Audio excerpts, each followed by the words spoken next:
And good evening, my friends. And looks like my mic is too high this evening.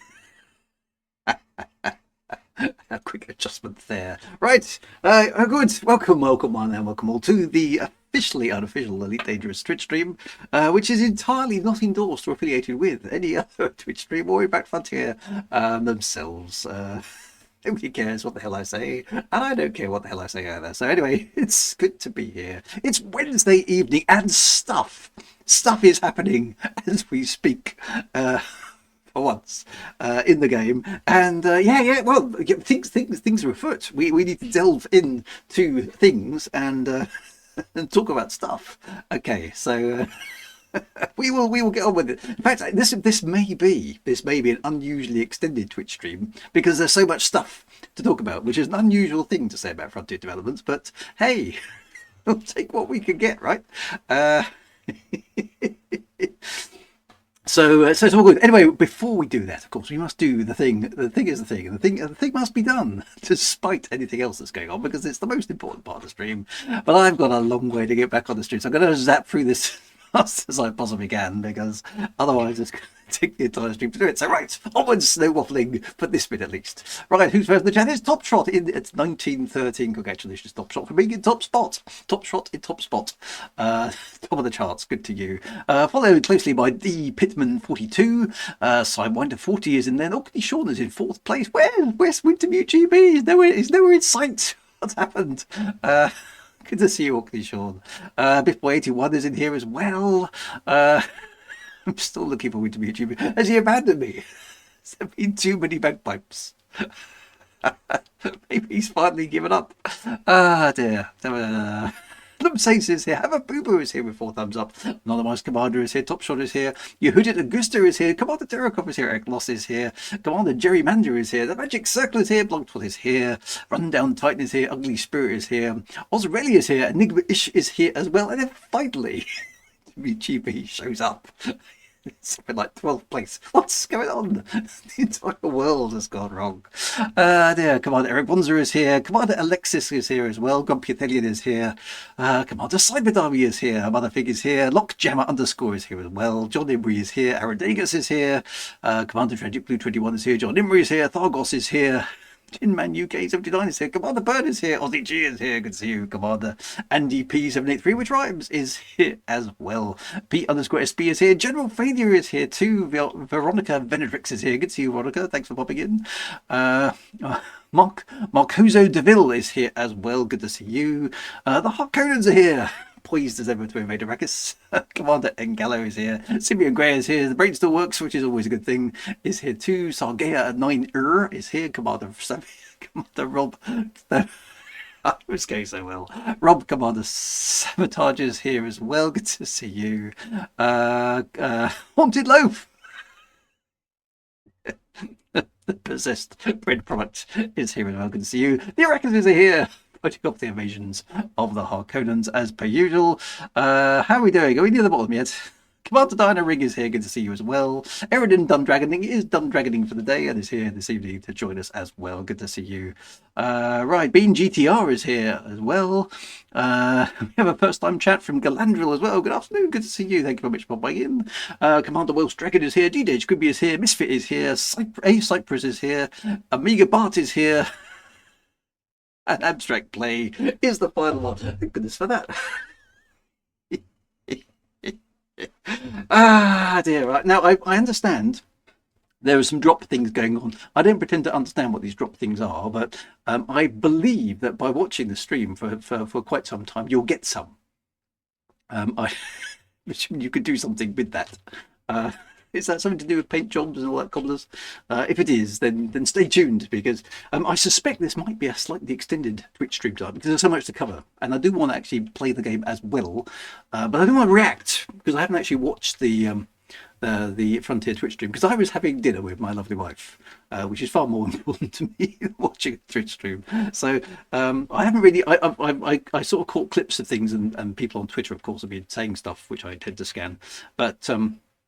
Do I?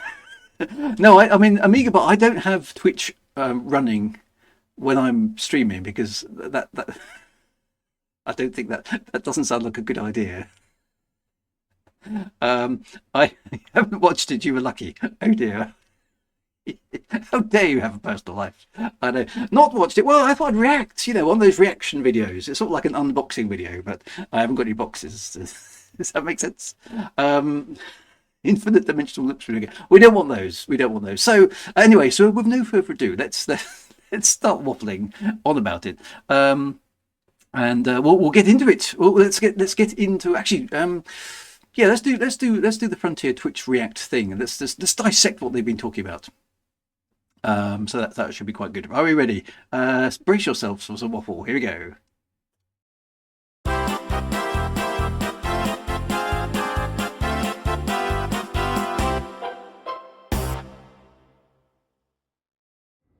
Right. Is off. All his glory. Caught gurning on the screen, as you always are when you pause a Twitch stream. I think I've skipped some other games that Frontier makes. I don't know what they are. Really care about those? Not on this stream, anyway. Anyway, it was a first-time chat from Boris355. Hey, Drew, loved your Elite Law videos a while back. They're still there, actually, Boris. Thanks for popping in. Good to see you. I may, it's only a May at the moment, but I may be doing some more Law Tory stuff as a pre-runner to Distant Worlds 3 if I get my act together. So I need to work on that. But yes, yeah, well, I'm glad you like them. Thank you very much for watching them. Right. So... Augusta says, I've got to make this my ringtone. What, my waffle music? You're more than welcome. If you want to clip it from Twitch. Drew Wagar's waffle ringtone. Feel free, my friends, feel free.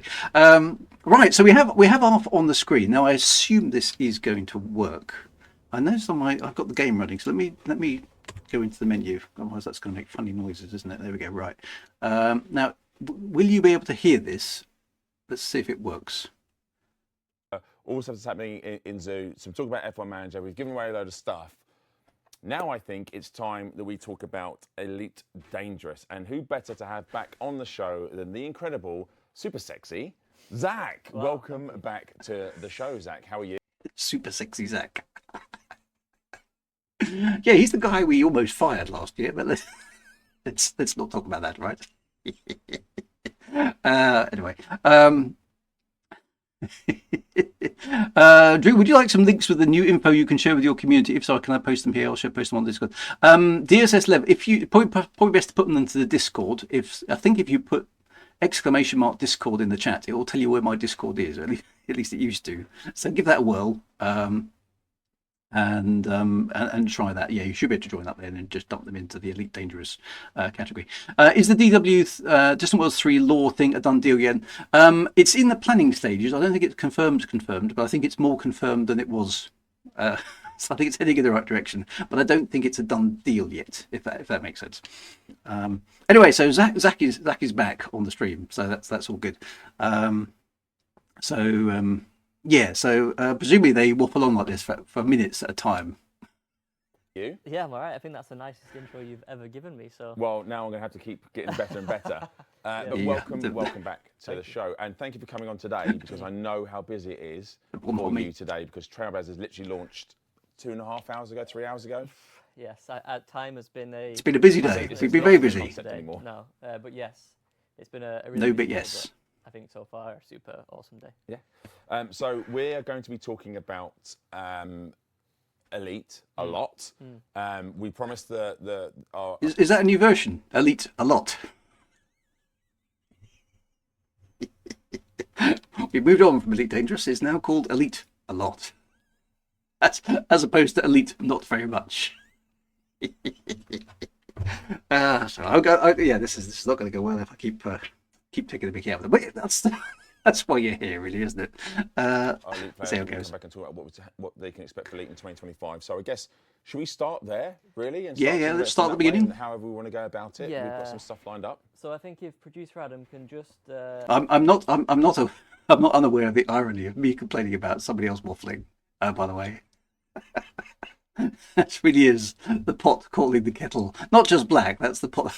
That's the pot calling the kettle completely dark obsidian. coated in carbon to a depth of 5 microns, really, isn't it? Dear. So DSS_Levy has posted in the Dangerous Channel. Thank you very much. That's good. I waffle with style of panache, do I? Thanks. Pop on the screen our little. Oh, okay. So we got some phases. Excellent. So it's another roadmap. Very high production. Spared no expense. Yeah, we spared absolutely no expense. PowerPoint slide for you guys today, chat. So yeah, we got some things to talk about. Yep. Should we? Just wait. We'll roll through this because we've got a lot to talk about. So let's go. Let's talk about phase 1, which we're in, right? And okay. So phase 1 is now. Fancy graphics. Trailblazers. This is the current update that's just happened, presumably. Right. No expense, like you said. Spared. No. We got fancy graphics. We got everything. So yeah, Trailblazers. Obviously that's phase 1 of 2025. So that's happening now. Today. Makes sense. We've begun phase 1 of the year. For those of you who are maybe new to Elite Dangerous, Trailblazers includes the beta for system colonization. So basically, so this is what we're going to play later on, hopefully. Really stake your claim in the universe, right? And you know, if you want to go out there and build starports, you can do that. If you want to create a sort of new economy, you can do that. If you want to create a place for exploration, you can do that. It's a really sort of, we're giving the keys. Yeah, to the game. I think Piers has said it, and it's something we're all really keen on. It's allowing players to shape the galaxy, and now leave. After 10 years, players are allowed to shape the galaxy. I thought it was blaze your own trail right from the beginning, actually, but I might have been mistaken on that one. Back to the show. A permanent mark on the galaxy, right, by staking claims on an area and then like just seeing where it goes. Like this is literally player agency now in a 1-to-1 scale in the Milky Way galaxy. So very, very exciting to see what they happen with, and we're hours into it, right? Hours. And you mentioned it's a beta, right? Oh, you say beta, I say beta. Beta. One of us is right, chat. Yeah. But it is important to note that is like one thing that is really important. Your progress will not be wiped. So whatever you're doing in Elite Dangerous right now, is going to be. Okay, so this whole beta thing is a bit odd, if you ask me, because it's like they keep stressing it's a beta, right, or beta. Wintermute and I will have an argument later on about whether it's beta and beta. I tend to say beta, I think. By the way, I don't know. Oddly, Spirit dropped a few bagpipes in the chat. Good man. They won't have a clue what that's all about. So this is on the live servers. Progress will not be wiped. So why is it a beta? If there's no progress going to be wiped, if there's an issue, they're just going to allow it anyway. So it's not a beta, is it? It's just been dumped on the live server. It's live. It's not a beta at all. They might make changes to it, and I think they can reserve the rights to change a few things. But that's okay. But that's still not a beta. So anyway, at least I don't think it is. That's not what. When I was doing, when I were a lad, that's not how we did software development. But anyway, these newfangled people do newfangled things. We are looking at how the systems are performing, if they're performing as intended. Yeah. Okay. And we're also looking at numbers. Yeah. All right. So we're looking at how the numbers, what it takes to how far we'll be jumping, which we've discussed. Actually, has changed since we first announced, right, Zach? Yep. So I think when we initially talked about it, we had it at 10 light years. 10 light years, yeah. For today's launch, that has been moved up to around 15 light years. So yeah, 15 or 50. Monitoring it, as Piers said, we don't want to start too high and then have to rein things back. Yeah. So we're kind of going the other way around. Yeah. So yeah. So that's in there. Anything else that people 15, may not know about? I mean, if they want to, we've got a website and stuff like that we can go to. Yeah, sure. So I think if producer Adam has got the link, I think it's !Trailblazers in the chat. That'll send you to our update page so you can have a look at everything that's. I did have a quick look at that. There's a whole bunch of quite useful stuff on there, which I think is quite interesting, which you can probably dive into later on. But there we go. So it's still a bit weird, but anyway, yeah, okay, good, right, get up there.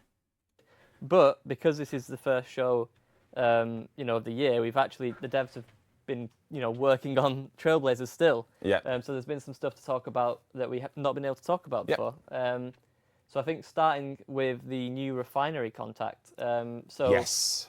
Yes, this is a new contact available. So if you're a mining player, you can now take your mined materials and then refine them into refined materials. Yeah. Oh, that's quite a nice little quality of life feature, isn't it? So if you can't be bothered with all the refinery stuff. You can now do some. You can use a contact to do it. Yeah, so that's quite nice. So Yeah, that's a thumbs going up to for be that. beneficial for colonization, but also just making money. It gives a nice sort of extra. As long as the ratios flow are okay. for those mining players. Yeah, I can see now, and we discussed we were talking about this. Yeah, it's kind of my like a mind, it's refiner in this No Man's smoke-filled Sky. refinery is just churning out minerals as the bubble starts to slowly creep and expand away from itself. And I think that's going to be a really cool thing to have a look at. Anything else that might be slightly different since we first talked about it way back when? Yeah, so there is now also a passive income and a bit of a discount that you're going to get as well. Yeah. Okay, so presumably if you own a system, you get some you're money. going to get as the system architect. And I believe at some point you'll get a discount in your system for ships and things like that. Nice. Yep, even more. Sorry, even more? Is it stationary naming is a big thing, right? Yep, stationary naming's in there. Ooh, so you can sort of use the existing Elite Dangerous naming generator to sort of re-roll and find a name you like. Or you can use ARCs to sort of... Is that a thing? A naming generator? I've never seen that before. Is that part... I don't think we've ever had access to that. So is that something they do, actually? Okay, and it costs you money. Actual real money. Okay. 5,000 arcs. How much is that in shillings and pence? So if you re-roll the Frontier generator, is that free? About £3. Actually, that's not bad at all, is it? Barely an inconvenience. You watch, my friend. You and I watch some of the same YouTube videos. Okay, 13 weeks of playing. Well, yes. Okay, I mean, $3.99 to name your own star system is pretty good, considering back in the Kickstarter that was £100. So I think that's a fairly reasonable discount. Everyone's going to be calling it Raxlers over there. So actually, that's pretty good. Actually, that you can name your own station. Okay, well, I'm assuming you're naming your own station. Is it system and stations? So if we wanted, Wagar system, could I have Wagar Town and Wagar Station and Wagar Outpost and things like that? Okay, well that's pretty cool. Is it £3 for each thing that you want to name, or is it just stations, not systems? Okay, so you have to stick with an existing system name, right? Gotcha. Pick a fully custom name. Yeah. And if you do Still that, pretty you cool, can though. change that name. How are they? As often as... How are they going to police that? Well, hang on, what's else he saying there? You can change it afterwards as well. So if I build a station Generator to sort of re-roll and find a name you like, or you can use ARCs to sort of pick a fully custom name. Yeah. And if you do that, you can change that name as often as you like. You can So change if the I name build a as station often and as I you want to call like. it after one, and then after I actually That's not going to work, is it? I mean, they're going to have to police that, right? Because otherwise it's going to be Station McStation Face everywhere. Or your mum, or all the usual stuff that you nefarious online gamers get up to. You pesky players. That'll be a disaster. So they're going to have to okay it. Well,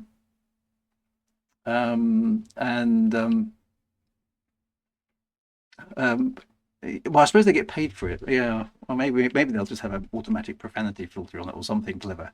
But the fact you can change it as many times as you want as well. I don't know. Okay, well, I'd be interested to see if they keep that up. I wonder if that's going to... yeah. The arcs will cover something reading. I suppose that makes sense. We could name the station.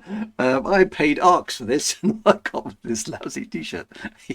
I wonder how long it can be, because on the Coriolis station, obviously, the text will wrap around the station if it's a certain thing.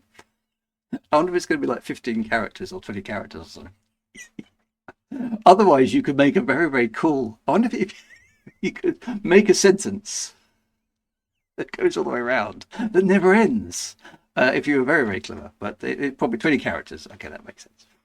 I think actually I want to rename it, and I spent arcs to call it after one. I want to rename it to Arth One. Yep. It's not costing me any more money. It's just I just rename it. Okay, cool. All right, no worries. That's quite generous. We've also got new asteroid station types. Yes, this is. Ooh, do new you know what? When we asteroids. first saw it, Okay. it was like, I want this immediately. put it into my inventory. Oh, is that I an want ice them. station? Yeah. So they basically now Oh, that's there are two new nice. types. There is, I believe, the metal and the ice type. Ice So if they're stations. in Oh, we've got to get one of the those. right asteroid belts, they're now going to match the asteroid stations are going to match Match what's else is around. belt type that you're Yeah. in. So if you're in a mineral asteroid, then you're going to see a mineral station. That's pretty cool, actually. Yes, I quite ice stations everywhere. Yes. Felix Sestra, I can't pronounce that, but you're spot on for typing it into the chat. Okay, fleet carriers and ships do have character limits. You're quite right, Commander Dynrig. Yeah, that's very true. So yes, that's quite good. As of Monday, there'll be. I'm pretty sure Raxler's going to be off limits for naming your stations somehow. So that's pretty good. Okay. Ice one, you're going to get an ice one. This And is the ice one gives me. for Frontier so far. This is relatively content. Yeah, there is actually some content. Often these streams are very content light, shall we say? But this one's actually got some stuff in it so far. Very strong Hoth vibes. Yeah. Very strong Hoth vibes. Someone's asked actually in chat, I saw it fly past, how much is it to name a station? I think we're looking I at think it's 5,000 arcs. 5,000 arcs. So it's not a huge sum of money. Or arcs, whichever you want to definitely- say. yeah, Arcs is suspiciously money, I guess. content So rich. it's there. So it's 5,000 to rename your station. Yep. So anything else happening today? Yeah, the Mandalay is now available for credits for Odyssey owners, and we're also Okay, so we can now get the ship Mandalay officially in the Ace game. kit, which I believe Drew's got a picture So of. this is, when we talked about this earlier, I literally showed the age range because I looked at this and said it reminds me of the last Starfighter film minus the sort of outside ring part, and you said it reminded you of. A fighter jet and Gundam. So we are very different people of different eras, but yeah, it looks cool. It looks very, very cool. So that's all the stuff that's isn't coming that old, in is for he? Trailblazers. It's landed today. How old is Arf? He can't be my age. I mean, the last Starfighter's my generation, not his generation, surely. 6. I'm pretty sure that's not the answer. Is he 45? Is he really? I'd have put him a bit younger than that. Oh, okay, fair enough. Maybe he did watch it, but he'd have been a child when that came out. He called it on Netflix. He claimed he was 45. Okay. He's not as old as me. Oh, hang on, 45. That puts him being born in about 1980. When did Last Starfighter come? That was early. I'm going to look it up. Last Starfighter. Last Starfighter was 1984. He wouldn't have watched it when it first came out. Rubbish. So you see, don't believe him. Okay, he was a child. Like I say, also, but I have seen people talking about CMM, and also and we'll touch this later on. It is live, and we are looking at numbers. Zach. Yeah, so CMM. CMM composites are being now restocked at a much, much faster rate. So if you're struggling with CMM, that should now be sort of fixed. I don't know what that is. But this is the idea behind why we called it a beta, right? Because we're putting us all in here and we're seeing how. Something to do with the thing. I have heard of repeats, but yeah, it's to have been a formative experience. You'd have had to watch it at the sort of age of 8, 9, 10, and it wasn't being repeated by then. So yeah, no, I call fibs on that one. Players going to interact with stuff at scale, and that's the thing that we can't do at Frontier Towers. We can't put it out to tens of thousands of Okay, players. so it's a beta. We get have that. to see this Yeah, in yeah. the wild. So we're gonna have a look at it, and we're gonna adjust as necessary. But yeah, that's just one example of what the devs are doing. They're going to adjust, constantly looking but at they're not going to the numbers remove and how anything. players are Okay. interacting with that sort of stuff. Yep. All Get on right. with it, chaps. Okay. Is there anything else you want to talk about? Yeah, one last thing on One last thing. Trailblazers. That's something that we're working on in the future. It's not available right now. Can't put a time scale on it yet, but it is station cosmetic. So I believe producer Adam's got a couple of images. Yeah. Super nice. Yeah, these look really, really nice. And we know that obviously people wanted to customise Get your- everything about your any space business they want to station be able to do. painted. So if you've gone through the effort to create. That's quite nice. I mean, that's just the Coriolis space station. I wonder if you're going to have different types of space station. Can you have orbit stations, and can you have the big spinny ones? Because they've sort of talked about outposts and space stations. So you can have different types. Oh, that's pretty cool. Presumably, the cool ones are going to be even more expensive in terms of in resources and stuff. So that's pretty nice, isn't it? So you can have, yeah, we definitely want some noob hammers. That would be quite good. Thor's hammer. You could get Haggis skin for the station. Dear. I just want a big hat that rotates with the station. That would be quite good. The info page does show a Coriolis with 4 trusses. Okay, so that's pretty cool as well. Okay, so this is surprisingly content rich for Frontier. I'm actually impressed with the content thus far. A bit more personal to you. These are just 2 examples. I think the team have done a great job with just these 2. I mean, okay, so that's good. So, and you say AmigaBot says you can build everything that's in the game, including non-landable stations, settlements, and prisons. So you can build stuff on the surface as well. Ooh, okay. So you really can actually make this is actually quite a significant update, isn't it? Assuming it works. So yeah, okay. This is exciting. if you did want to call it Actually, genuinely making a mark on the game. In Stark Station, you could. I think Disney might have an issue with it, but I think Stark you can see where we're Station. going with this. We understand that it's a very personal experience, Elite Dangerous, and you're going to want to personalise stuff. So there's all stuff we're looking at. Like I said, Zach said, it's And this is all cosmetics that you have to pay ARX for. So actually, they're generating themselves a little income stream here. So with a business hat on, this is all quite good. So yeah, good. All right. not right now, but it's stuff that we'll look to bring in the near future. Cool. So there we go. So that is, I guess, that kind of wraps up phase 1. It's phase 1. So we go back to the roadmap and have a look, and we'll run through the rest of the roadmap, and then we'll see where we're at then, shall we? All right. So Okay, there's a ship phase 2. coming, It's on the screen. which presumably is the Gutamaya ship that we saw. Only in it was. I've said the preview. we're a week away almost from then. I'm not sure the exact date on this, They're but not gonna reveal April's it? only around the corner, right? Yeah, I mean, Come on, we're tell about us what the to head ship into is. March, and then April is around the corner, and that's going to be the first new ship of the year. That's So two there you months go. away. Our first new ship of the year will arrive in April, and then we have phase 3. And what we're getting in phase 3? So we get another ship. Oh, and a new feature. Yes, a new Zach. feature. Obviously, last year we had Powerplay 2.0, Yeah. and then Trailblazers, moved into this They're year. actually doing some work on yeah, it we're again, not aren't stopping they? it with just new ships. There is more to Okay, so there's another Yeah, feature more to- coming. yeah. in summer. Go on, with be another- exploration. Another Go new on. feature. And as Black you see with holes. Trailblazers, the team are cooking. They are working on stuff that's really important, not only just for Elite Dangerous, but important for our players. So it's really keen. So we've still got phase that 4 and we phase go through 5 this to sort go. of stuff. So, but that's not it. This phase 4. What happens in phase 4? Phase 4. Zach? Another ship. Another ship. Another ship. Another ship comes in phase 4. We can all say that. Yep. As you Another can tell, ship. we're kind of doing these in seasons now. We're doing them in season. So this is autumn. Yep. Yeah. Oh so no, in they're back autumn, to and then finally seasons. we round the year, No. in winter. What are you doing, man? Oh, they are back to season. Let's go back to an idea from 8 years ago. Okay, so far we've got another ship in April. Cool. We've got another ship in the summer and a new feature, and another ship in the autumn. They've gone back to season. Okay. First time chat from T Bastian Bricks. Good to see you, 07 Commander. Right. Okay. So stuff is happening. Winter. Stuff is happening. Phase 5. What have we got there? Another new ship, I'm guessing. Another ship. Oh, it's another ship. but Oh, and a new And feature. another new feature will be coming to Elite Dangerous. Right, let me make a prediction at this point, having not seen this stream, and I haven't been looking at the chat in case anybody's been spoiling it, is I reckon they are going to tell us what the April ship is. They are not going to tell us what the summer ship is, but they're going to be very excited by it. The new feature, the first new feature, they will talk a little bit about. The autumn ship, they won't tell us about. They won't tell us about the winter ship, and they won't tell the new feature of winter will be. They won't tell us about either. It's my prediction. Let's see how well I do. So, Zach, I mean, this is very Come similar to on, what we tell did us about the last April year. ship. Yep. 2 Come new on. features, 4 ships. Yeah. I want Okay. to say this, and I'll right now. Onwards. It's already quite impressive to see this. Great to see that all these ships are back in. Great to see we're working on some features. Yeah. But You're doing I've an got amazing you on the job. sofa, Zach. Yeah. And we've got some time. Yeah. And April does say redacted ship. Here we Can go. we please stop that speculation after that tease? And Okay. It looks a little vague, right? it does a little. I hate this. Let's redo. I hate this false. Ooh, let's convince the other person to. This is all scripted. It's so. I'm not quite sure what the word is. Condescending, is that the right word? It's not quite that strong. It's kind of. It's just a bit mawkish. It's just.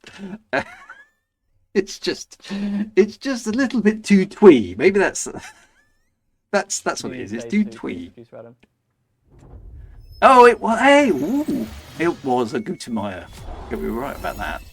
All right then. Corsair. There we go. There we go. The Gutamaya Corsair. Okay, so half has convinced young to tell us what the ship is. Really? Okay. Is the ship that is arriving in April. I don't want to start talking about it just yet, but I do. Sakes, Do get we, on with do it, we man. want to show Yes, it? we do straight exactly away? what we Shall want. we show it? Yeah, Let's- of course yeah, you let's are. reveal Come on, it. show Let's us. have a look. Right, There she is. okay. There is the Gutamaya. And we say this every time. Yep, She pretty. she is. As I said. Okay, so we yes, I were paid. from that thing. We were looking at the front of it, weren't we? Or the middle bit of it, actually, because we were looking at this engine port here, weren't we? So it's not actually very long. That explains why we couldn't see the back of it, because it's quite short. I'm guessing this is a medium ship. It has got a big nose, isn't it? It's sort of a space parrot.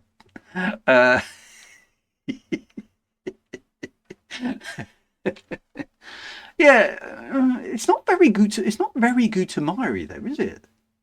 Can we see a different angle of it? By Frontier Chat, but this is probably my favourite looking ship we've ever done. Well, This obviously, looks so good. It's- like so good. And we were chatting before. it's the best thing ever because it's the best. It's the best thing. It's always the best thing. This is the most exciting thing ever since the last ship came across. Is that the back? It can't be the back. There's no engines. Before when we said this, and Chris and the team did such a good job with these ships. How big and is it's it? weird to see when you see concept there's art. a symbol on the side, so it's and got you to be a think, oh, medium, it's right? amazing, and you'll get a great product from the Yeah. concept Oh, art. but there's it's a sign. approximation, Right, but okay, that looks a bit better. It's going to have lousy visibility for landing. This looks like it's a... So Corsair, what does that suggest? Is that a...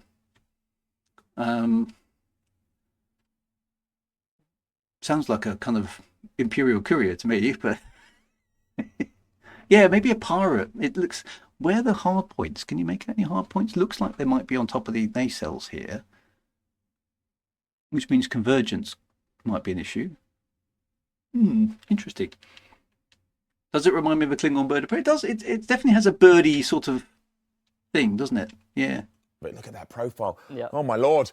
But somehow they make the concept art, which looks amazing, and then they make the ship look even better. And this still isn't finished. It's like crazy. it's still like Okay, this so is still working on it. working its But way it's a nice. through. It's a, Yeah. Ooh, that's the but back. she- Okay, so it's got engines at the side. Where are the hard points?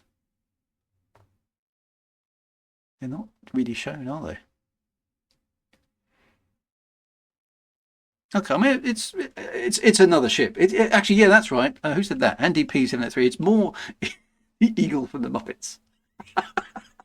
I'm not going to be able to unsee that now.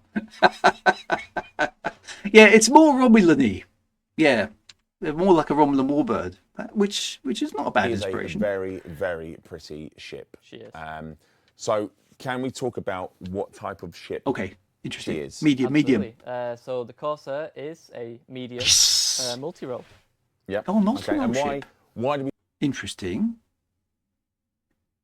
Okay, so it's going to be able to do some it's going. Interesting. Going to be a multi-role ship. Okay. Well, I like multi-role ships. I'm quite cool with that. If we need to do a medium multi, because I know a lot of people are expecting another type of ship, but Yep. this is an important definition, right? This Yeah, is so obviously the first three ships those of just last landed. year covered each of those primary focuses within the game. In the medium category, obviously the Cobra at the end was a small. Obviously, I said initially... was a medium. Oh, it's good that the Empire's finally got a medium ship after 10 years, because it hasn't had one all the way through. I quite like it. It's a medium. I don't think a it's... small. The nose isn't right. The nose isn't right for an Imperial ship. It hasn't got the slink. It shouldn't have a point. So this now sort of rounds out that final. Yeah. So that's medium just not Gutamaya design language there at all. It shouldn't have a point. It should have a softer nose as an Imperial ship. So that's a bit surprising actually. It's also interesting that they put it in the blue paint job.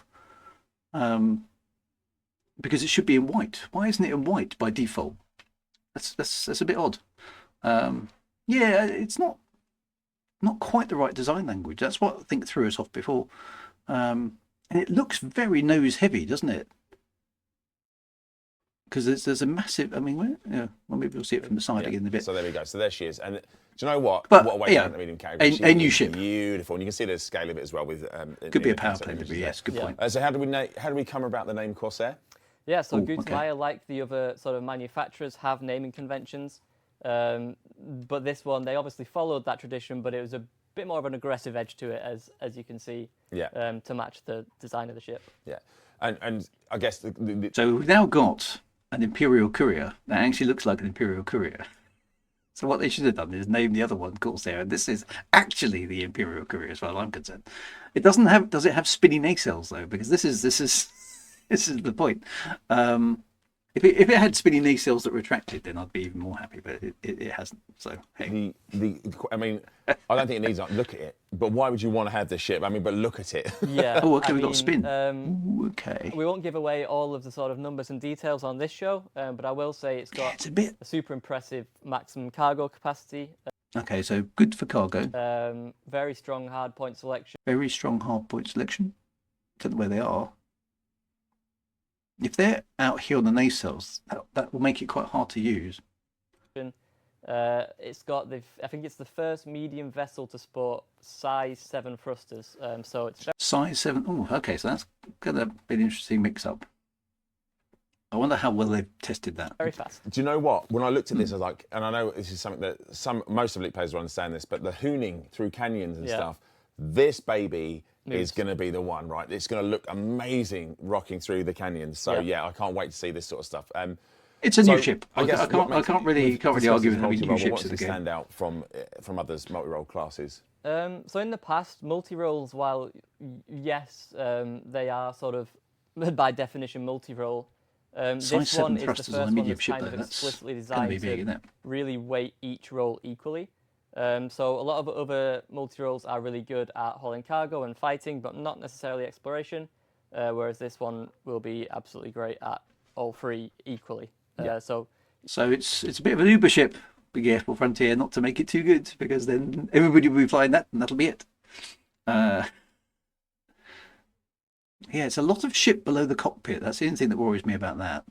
And I don't think they've got the Gutamaya design language at all on that. I'm surprised. You know, obviously anyway, you guys are going to find a use for it, but the way they were designing it, it's going to be quite equal, and you'll be size 7 thrusters and size 2 brakes. able to do literally whatever you want with it. Yeah, and we'll be fast. And that's cool for all players, really. But I mean, we talked about. I mean, you and I are in love with this, the aesthetic of the ship. Can we talk about some of the inspirations? I know you had a chance to speak to Chris and the team. They're starting to pad now. Where was this sort of drawn from?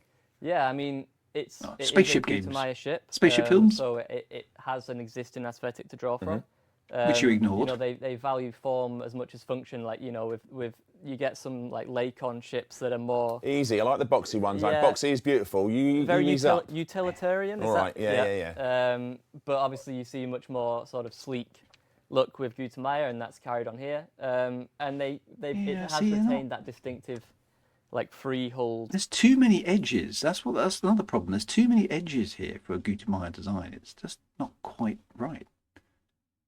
Silhouette, you know, that is anyway, we'll see if we see quite a lot with Gutamaya ships. And there's obviously, I guess, to bring it into that modern age, there's quite a lot of, you know, new sharp creases that add some definition.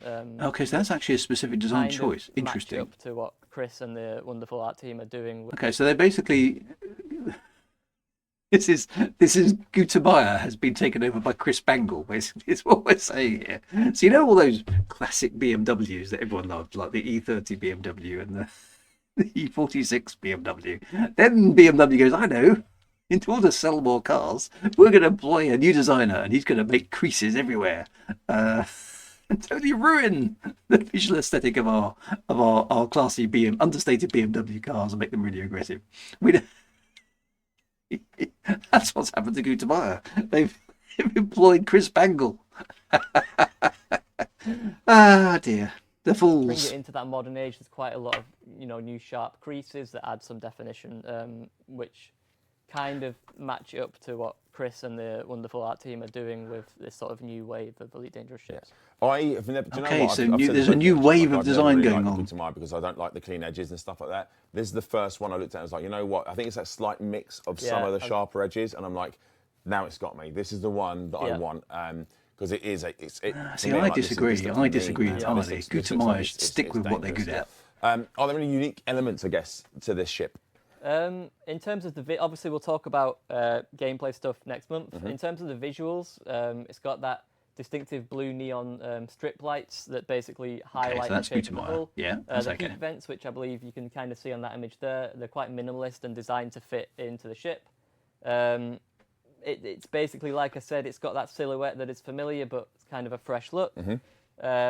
And you'll see there was nothing wrong with the Gutamaya ships as well that do animate, which is always something we look for in these. We new love ships. a little bit of detail. Yeah. That's actually interesting from a perspective of the design team at Elite Dangerous. Maybe some people have moved on, and basically they said we don't want to design the same ships anymore. We'll design some new stuff, and we're just going to evolve the designs of the classic ships, which have now been around for 10 years, and do something new. So maybe they've got new designers in there who just don't want to be tied down to designing ships in the manner of the old ones, and they're doing a new thing. So which I suppose is art echoing real life, isn't it? Yeah, interesting.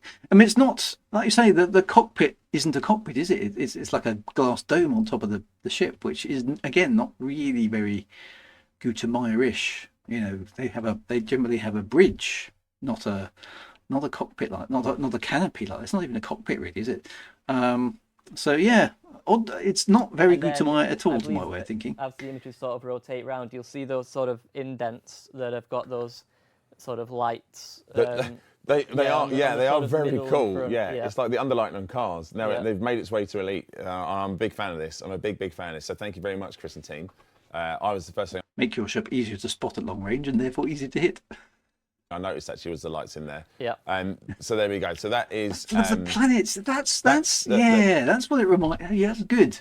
Battle of the Planets. What was that ship? The Fiery Phoenix, wasn't it? The Phoenix. Yeah, it's got that vibe to it a bit, which redeems it a little bit actually. Gutamaya Corsair arriving in April. We're pretty much in March now, so you've only got a month to wait to this baby. Nope. Frontier. The gods have decided I'm not allowed to watch this video anymore. Let's see if I can get that back. Where were we? Try to get some more information out of about later on in the year about Vanguards. So, producer Adam, do you want to roll that? I've gone too far ahead. Very much customised. Okay, so there's so ship kits and to some extent. Yeah, I can stick fins on it. We discussed earlier. I was talking about these nacelle things and the previous ship kit spoiler. Yep. I think is the win for me there. Yep. But it's a fantastic ship. What a way to kick off. Okay, so it's not bad. I mean, it's a ship. A new ship. New ships are to be welcomed. It's going to be another very, very exciting year of ships. I missed the ship kit. Yeah, very exciting. That was the first thing I noticed actually was the lights in there. Yeah. That's what we were. So ship kits that the team are working on. Okay. So good. Yeah. Yeah. Spoilers on spaceships. I mean, it's silly, but it does kind of look cool. So I'll give them a pass on that one. Yeah, I mean, we've had spoilers on spaceships, in Star Trek, haven't we? So I mean, yeah, okay. Which, the team are really trying to create ship kits. That actually kind of looks better than the original ship. Actually, like that. That makes it look a little bit more balanced somehow. Vibe. Don't like that one. That's and obviously there's a bit of a OTT. sneak peek at one of their paint jobs as well. Yeah. So you'll be able to. Doesn't it look very better? much You're right. customise Doesn't it look better in white? Look, that ship actually kits looks that all the team are right. working on. See, you go back to white. Let's shave off this nose. Raise the profile. Get rid of this hump here.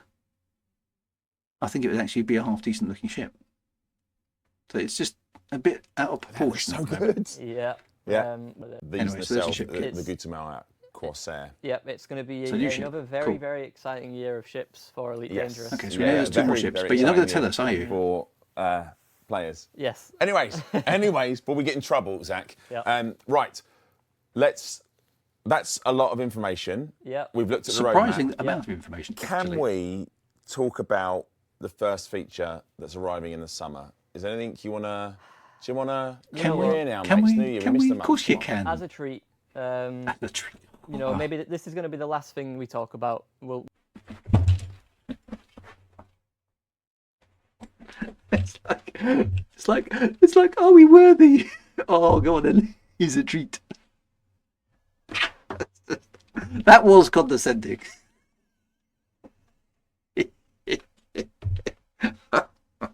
Oh, that's...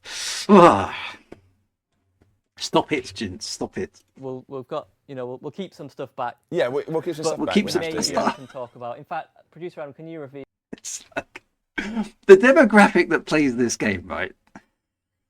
How old are we on average? I reckon probably in the slightly more senior end of the spectrum.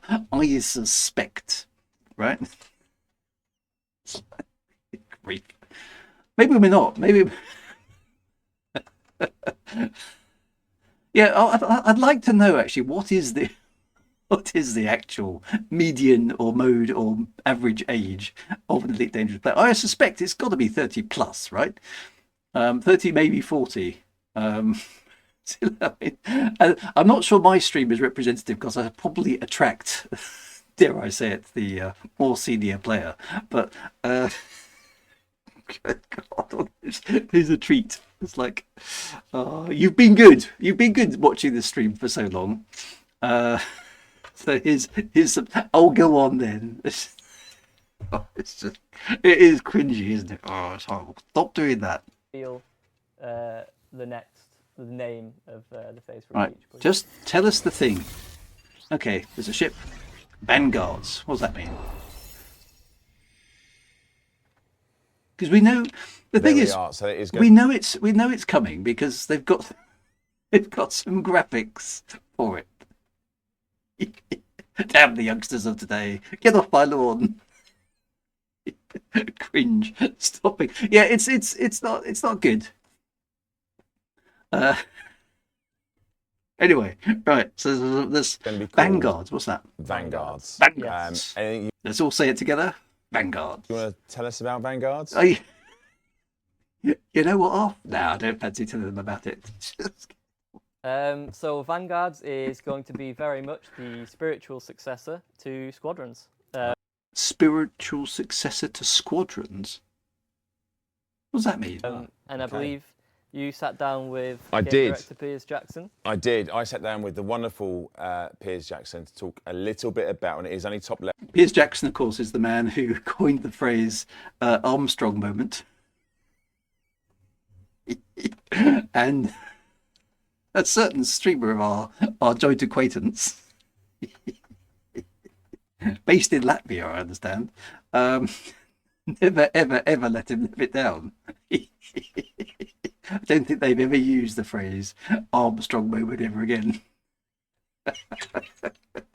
Dear, oh dear.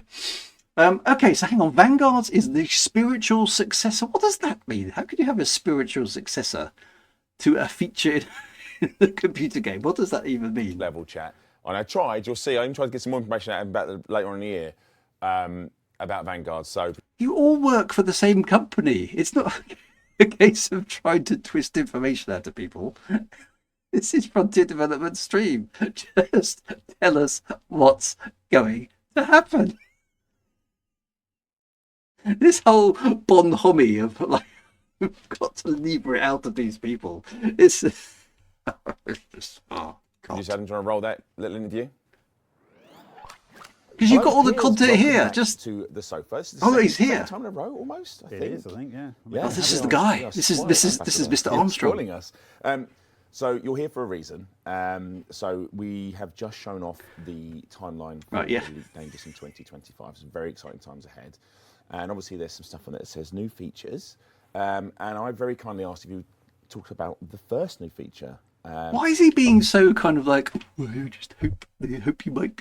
But if it's not too, I'd just like to ask you about this feature. It's not too much trouble. It's just not professional. Come on. Yo, welcome to the show this evening. Appreciate you're not going to be able to tell us everything about the new feature, but could you just give us the key points that are coming up? Yes, Arf, I'd be delighted to do that. Here they are. Why can't they just do that?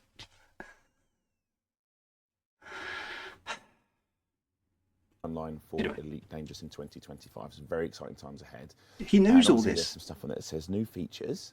And I very kindly asked if you talk about the first new feature. And so here's what is it?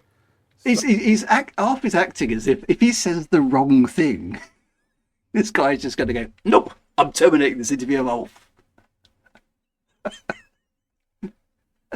He's not going to do that. You work for the same company. And obviously there's some stuff on it that says new features. New features. And I very kindly asked if you talk about... I'll try and behave myself, sorry. And so here's what is it? So, drum roll. The first new feature will be called Vanguards. Yeah, you know that. And it is the spiritual successor to Squadrons. You've said that already. Right. What does it mean? So this is a super exciting update that will be coming later in this year. Obviously, exciting. Now, I know the team are actively working. We're very hard excited. behind the scenes on this. The team are working very investigating, hard. trying I'm up to 4 on my buzzword bingo. At this, but it's a really cool. It's a really really update. cool. Like you just said, there, it is a 5. spiritual successor to 5 Squadrons. by 5. I know Squadrons. It was something we had in the past. It had a lot of sort of goals we wanted to achieve, and maybe sometimes didn't meet those goals. So this is kind of some of the stuff we're trying to look to address with this new feature. Okay, so basically Squadrons didn't work, and this is going to replace Squadrons. Okay, so this is like Power Play 2 replacing Power Play 1, which didn't work. Okay, that's all I needed to say. Right, Can you give onwards. an example about top line? And I'm going to try not to tease too much out of you because we'll do this later on. Some of the things that a Vanguard, joining Vanguard will provide. So I guess the key thing we're trying to do with the Vanguard system is to improve communication and social gaming within Elite, to allow people who want to experience the game in the same way to be able to come together, have an area that they can call their own in the UI, communicate in there and set objectives. So the fact that we do this with Discord has entirely passed the by. Why are they developing a UI to allow us to do stuff that we already know how to do with internet tools that exist and have existed for like years? Oh dear. This space and the Vanguard is very much there, so there'll be a leader, as there is now, and they can set Might make it goals and easier. objectives for other members of the squad. So, as a leader of the Vanguard, you'll be able to set your group up to undertake certain activities and be rewarded for them. So, let's say as a bunch of players, you want to do mining as an activity. You can set that as your goal as a Vanguard, and receive perks for working as a group to do that. Okay, so there's actually the reward for doing this. It's not just, it's sort of a guild, isn't it? It's a bit like Wings plus Squadrons plus some other stuff chucked in. It's a bit of a user interface. Busy working on what they're going to look at, but that's a really exciting change to this social mechanic, right, of what Vanguard's going to be. You can also compare your Vanguard against other. I was going to ask. There's going to be Vanguards that are going to want to know who's doing the best in what particular area, right? So, that's really cool, and also be great for players that are joining Elite for the first time and to find their way and meet a group of players. Yeah, actually, Command Treasure, but that is a fair point, actually. Players are always asking for things to be done in game, and FDM have listened. The trouble is, they never historically have done it well enough that it works well enough that you can do it entirely in game. So you end up having to go back to Discord or back to Skype or whatever it is that you're trying to communicate with, because the in-game system doesn't allow you to do enough of it. It's like the reason that Nara and places like that exist. Of a shared experience. Is there anything else that they'll be able to do with those players? I think it's really important that that we look at this as a mechanism for onboarding new players to the game. You know, Elite's so they're a chasing big new game, it's players. deep, there's a lot to learn in it. We know that it can be daunting for new players. So one of the things we want to do with this is to incentivise more experienced players to create Vanguard and bring newer players into the game, onboard them to the game, help them with the game, really, just to get them going. And are we going to see, you mentioned there'd be like a UI space for the Vanguards. Are we doing anything else with the comms in the game to support sort of these Vanguards communicating with each other? Yeah, so we'll have sort of almost an offline element, which is in the UI, but we also want to take this into the game so that the communication between players in a Vanguard, also being able to communicate more easily with players who are not in your Vanguard, potentially to invite them to join. Recruit them to your, yeah, that's cool. Okay, so there might be some interesting stuff. Something I thought was very cool, only because, well, I'm not lazy, I'm a little bit lazy, but it sometimes is daunting going into a new activity. Say, for argument's sake, let's say AX combat, which I guess is probably one of the tougher things you can take on if you're a new player, because you might need some specialised kit, and there's a certain way of fighting. What you need those to do is Vanguards. become an internet Is streamer, there- get people would to there be a help you out on Vanguard- stream. That What works else could the brilliantly. Vanguard offer, like, if they're an AX Vanguard? Is there anything else that you might have? So I guess the Honestly? feature you're trying to tease out of me here, off, is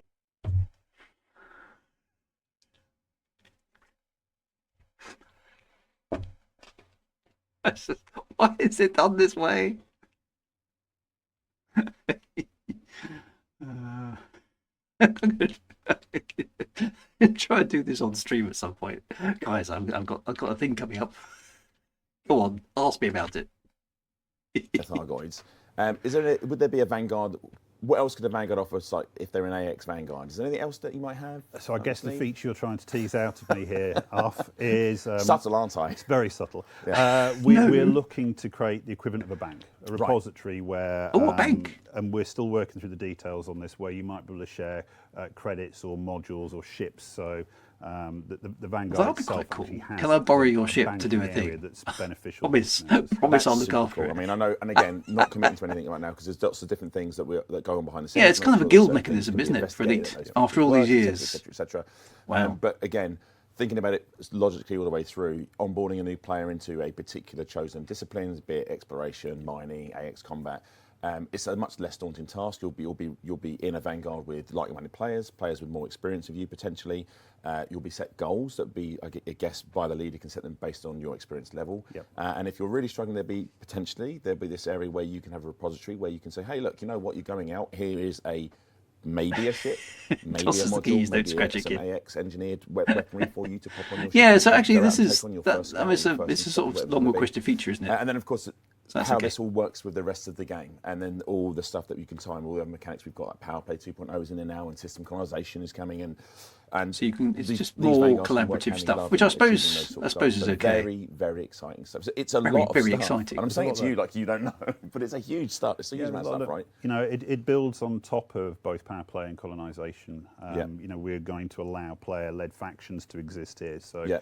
you can take that as a Vanguard and push it into the BGS. Yeah. And play through colonisation and power play. So. And I know you've been a big advocate of, allowing players to create their own mark in the galaxy. I think this is just another step forward of doing that. So very, very. Well, that's a good thing. I mean, anything that allows players to actually make a mark on the galaxy, I think, is a good thing. So I'm quite in favour of that. We talked about this 10 years ago, of course. In the original, who remembers the Design Decision Forum, which was hastily renamed to the Design Discussion Forum after Frontier looked in the dictionary to find out what the word decision meant. But yeah, this sort of stuff was back then. So they are sort of revisiting some of that original stuff. They probably aren't doing it deliberately, but after all this time. But some of those ideas were there.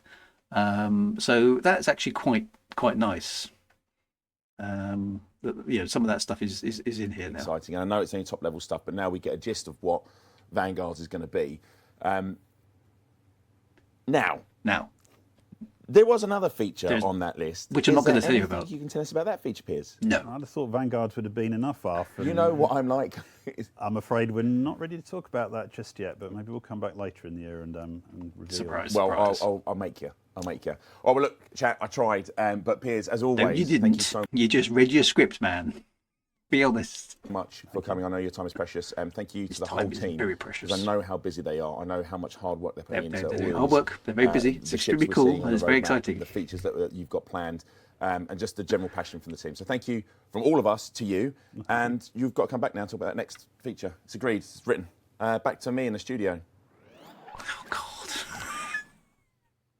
So there we go. That was the wonderful Piers talking about Vanguards as a very top-level overview. But I think what the team are going for there, as we said before, is a spiritual successor to What does this spiritual Squadrons. successor mean? That's a really I weird think phrase. there's a lot that it ties into. Obviously, you heard Piers say that it will tie into the BGS. There'll be Vanguard leaders who'll be able to Okay, set so missions. You'll be able to. they're not going to tell us about the new do feature, and investigations, presumably they're not going options to tell us for about the other having ships either. a bank to share modules or ships potentially. Yep. I think this all ties into allowing players to make that mark in the galaxy, right? Go out there, find an Yeah, area. that's good. Yep. Making a mark on the galaxy communicate, is play good. together. Yep. Up for that. And that's just, again, top level. It's coming in summer. We'll do more stuff on this as we get closer to it. And we This haven't is an touched announcement on of an what that announcement ship's that going to be there in the will be summer. a further announcement. Which I think you'll like. The one in the autumn we haven't talked about, and we You'll haven't probably even like that one. started talking about the feature that's coming end of the year. Yeah. And that's a lot of It's classic Frontier, isn't it? There is some stuff coming. You're gonna like it, but we're not going to tell you about it. But there is stuff. Stuff is coming. There is things. Okay, cool. stuff. And there's all stuff, like I said, we're happy to confirm right now. There's other stuff the team are working on and evaluating at the moment. So some of this stuff may change. And if we come back on and things are going to change, we'll update this roadmap. Absolutely. Yeah. One of the things we can talk about. Okay, so this super detailed roadmap that says basically some stuff will arrive every 3 months might be updated. Just in case something changes. Ah, dear. I think this stream is the spiritual successor to the official Frontier stream. Actually, it's not a very healthy spiritual state, but it is a spiritual successor by virtue of being on slightly later than the other one.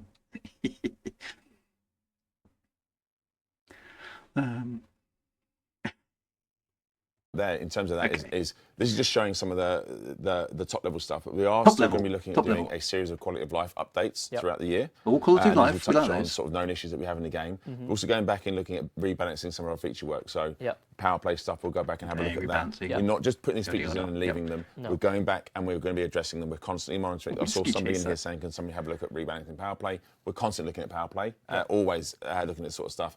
And the team have their agendas, and they are working through a roadmap of those sort of quality of life updates. And when we know when they're coming in, we'll add them onto the roadmap. Correct. Yeah. As well. So this Okay. roadmap is very, very much. The team is also working on roadmaps, and when we're sure about those roadmaps, we'll add them to the roadmap. There's going to be roads everywhere. Ah, dear. As of right now, this is where we stand on the sort of major touch points for the year. So as you said, once we have locked in sort of dates for some of those quality of life bits that we're working on, we'll talk about No them. problem. And we'll have you back. Probably every I'm month, sure. Zach, I Yeah, reckon. it feels You like may as well be tradition. my co-host I because know. you're going to be here on the sofa every single month, I reckon. Yeah. All right. So we've covered off a lot today on the show. We've gone through an awful lot of To be stuff. fair, there was a on reasonable amount of Coaster content 2, in there. looking at all the stuff that came in Update 2, that's coming in Update 3. We're talking about the flumes that are arriving, all the changes of physics, the amazing fact that Western theme is arriving. some other games that we don't know 250 about. plus pieces, I think it was. That's arriving on March the 20th, so that's literally 3 weeks away, I think. We looked at all the stuff that's coming for Zoo, the Oceania pack that's coming out, and the Eurasia pack that's coming out next month. We looked at the update for F1 that went out. That's literally a game changer for that game, so if you haven't seen that, please check it out. And then obviously, Zach, you joining the Game sofa. changer and we for the talked about game. A year ahead of Elite, which is packed full of ships and content. Yep. It's been a great show. Thank you so much for everyone that's tuned in. Thanks for your time. It means a lot to us that you It's been a great show, even if I do say so myself. Oh, I did. I'm gonna sign off those streams of that. Thanks to me, it's been a great stream this evening.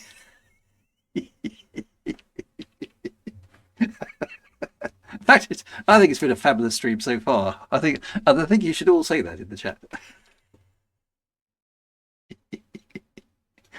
You tune in to watch this every month. We'll be back next month, Wednesday, the 26th of March at 6 o'clock. For everyone here at Frontier, big love to you. Thanks for tuning in. See you soon. Mwah! Okay, not sure about the massive farewell kiss at the end, but there we are. Thanks for watching. Thanks for watching that anyway. Well, actually, presentation mode aside, there was at least a decent amount of content in there, wasn't there? So, which I suppose now that they're only streaming once a month, or once, yes, I could do it. Mwah! Does it work? No, it doesn't. That stream could have been a little bit shorter and a little bit more concise, but I suppose they got hyped up. Everything nowadays needs to be hyped up. It's quite funny if you watch old presentations on YouTube. I'm thinking. People like Carl Sagan, from American audience. Or who was the science communicator in on the BBC way back in? I can't remember his name, but I miss those very factual. Here are the facts. this is what happened. James Burke, that's the guy. Well done, Zadster. James Burke. Here's the facts. This is what we know. This is what we don't know. And Judith Han and places, like Tomorrow's World and things like that, where they just didn't try and hype it up and make it super exciting. They just told us stuff. I miss those days. I'm not very good at doing it myself, but Patrick Moore, yes, of course, Patrick Moore. James Burke, James Burke was amazing. Yeah, so that's good. Anyway, so there was quite a bit of content. So we got a new ship. Colonization is now live, and there's more ships coming. There's Vanguards, which is the spiritual successor, whatever the hell that means, to squadrons, which I don't think I ever used really, and then there's some more ships coming, and a new feature that they won't tell us about. Please be some more exploration content. That would be really, really good. But there we go. Anyway, right, it is time that we now swap over and go and have a look at what's happening in Galnet, because that's the time of the evening it is. Let's do some stuff. Right, brace yourself for a bit of Galnet gazetteering. See you in a moment.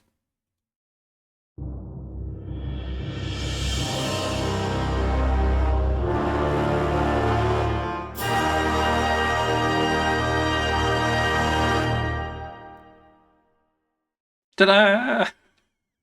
Right, where's me? Oh, have they moved? Have they moved? They have, the rotters. Moved the URL of Galnet, so my thing doesn't work anymore. Of course, something's busted. Or maybe, hopefully the stream is still working, because I can't get through to Galnet at all. Maybe that's it. No, news is working.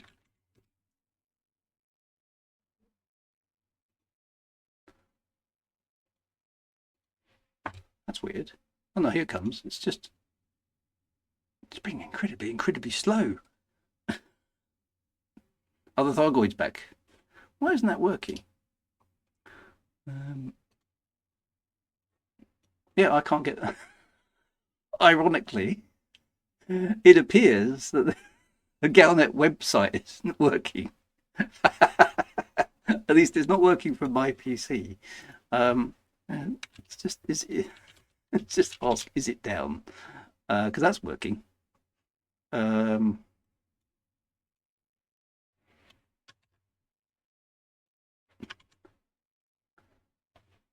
we go. I'll just go back to this one. Okay, it says it's up. Oh, there you go. It's working now. That's weird. Maybe it was a little glitch. Oh, okay. All right. No, it's back. Right. What's been going on? So we did that one the other week. Independent colonization support campaign goes live. Right. Okay. So this was a few days ago. Brewer Corporation has issued a request for deliveries to Starlace Station in the Minerva system.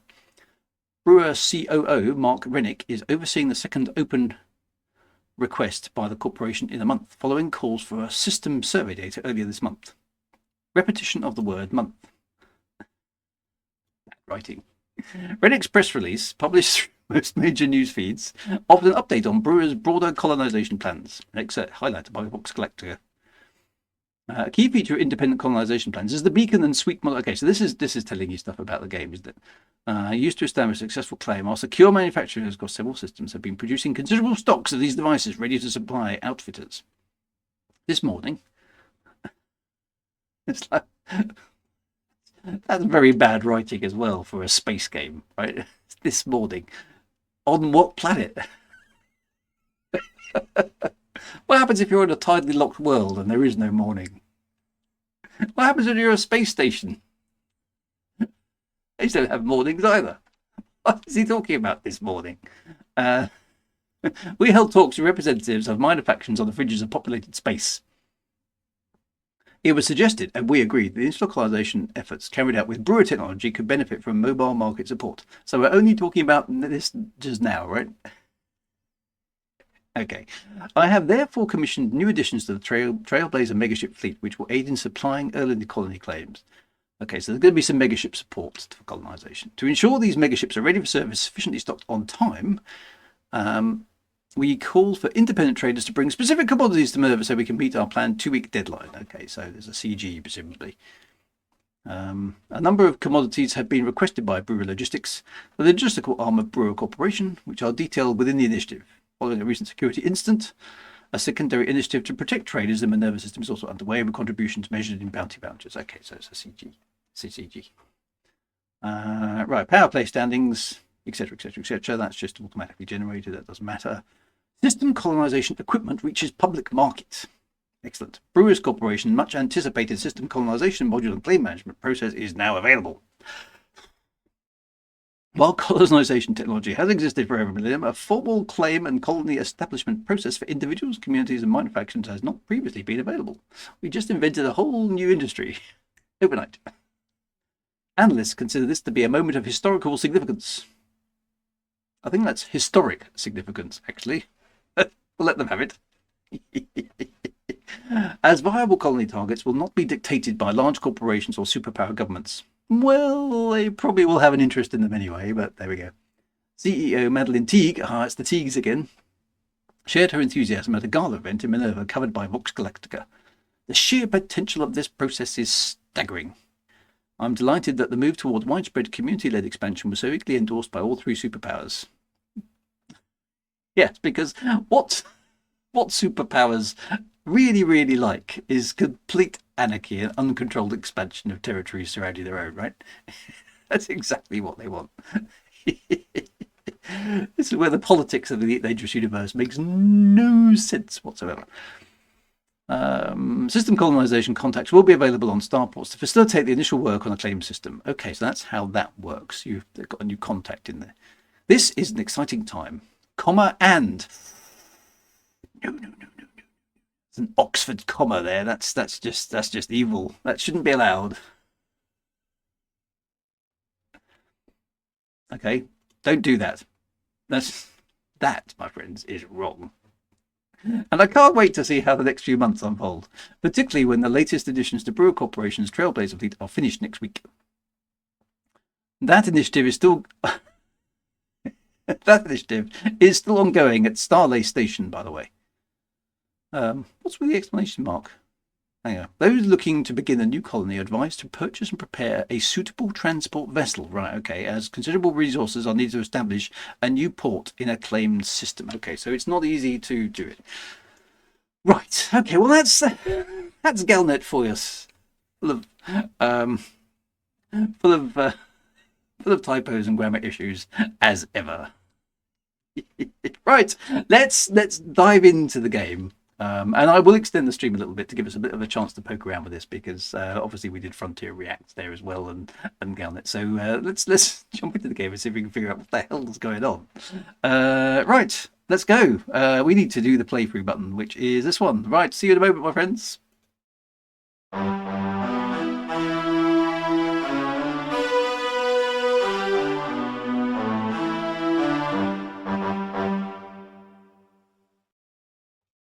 Right, okay, so with a bit of luck, the game will load. There it is. The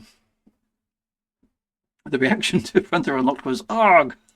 There was to be fair, there was a decent amount of content in there, but it's their chosen style of presentation.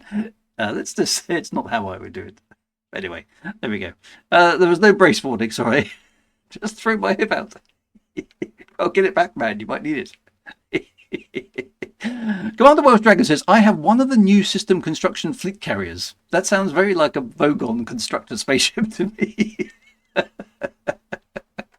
Close to you, Drew, in HIP 10.14.0. Okay, so let me just jump into the game. So I'm still docked.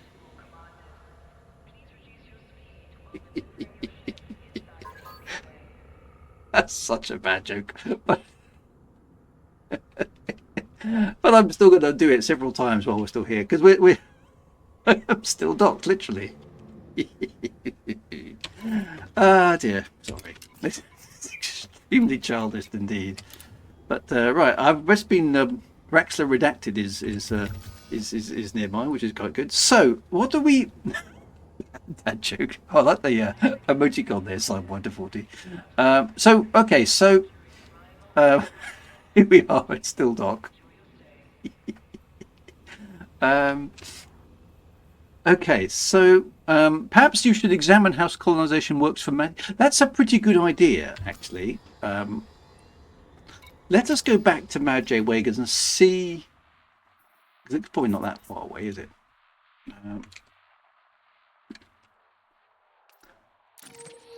Oh, actually it is. It's all the way over there. How far away is that? 7 jumps. Actually, that's not too bad. Let's pop over to my home base and see if I wanted to expand from there. Let's see what's involved. So I'm going to fly back over to Alexia for the time being. That's a good call.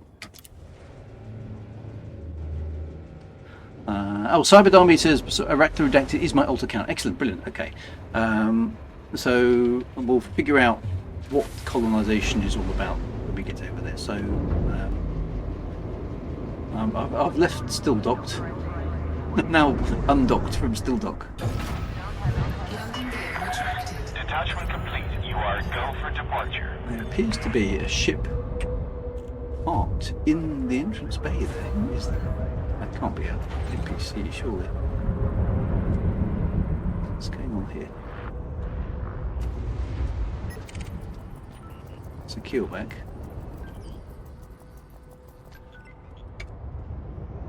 It's an NPC. That's weird. What is going on here? He's got himself completely stuck. Anyway, we're out. That's all that was about. Pay attention, Commander. Ship-to-ship collisions will not be tolerated. Well, yeah, whatever.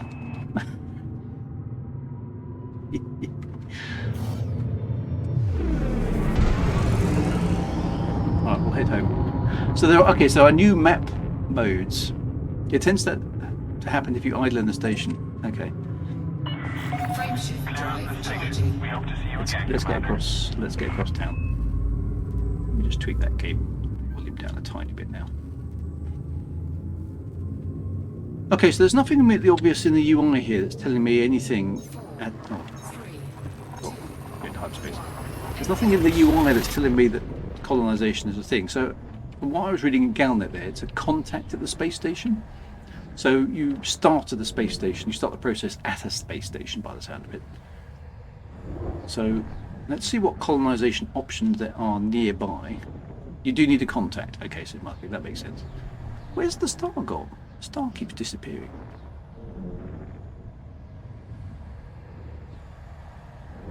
I think this could be a Braben tunnel already.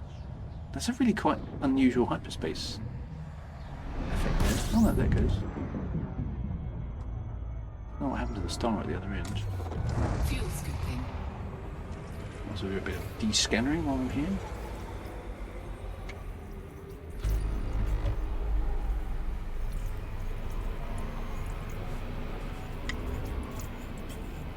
Jumps are a bit slow. I suppose that's not surprising given Fuel scooping the complete. fact that we've had an update.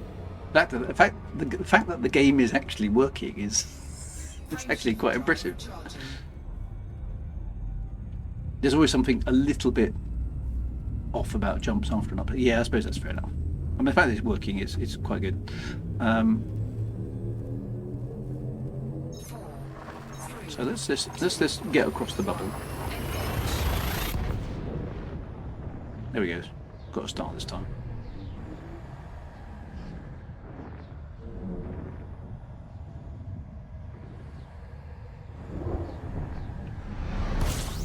That was a bit better, wasn't it? Fuel scooping.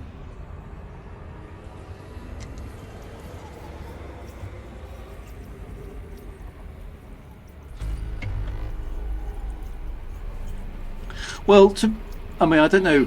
Temperature critical. I haven't been online to read anything, but Fuel scooping complete. has anybody? I mean, they talked about the CMM thing in the broadcast, didn't they?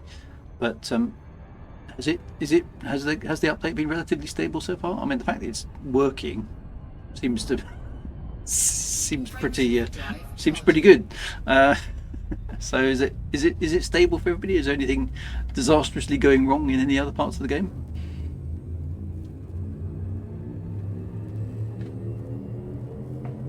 It is stable. Stabilize. Yes. Okay, well that's good. Was it CMM? Something about some commodity or something. I wasn't really paying attention. The fact the game is working is kind of scary.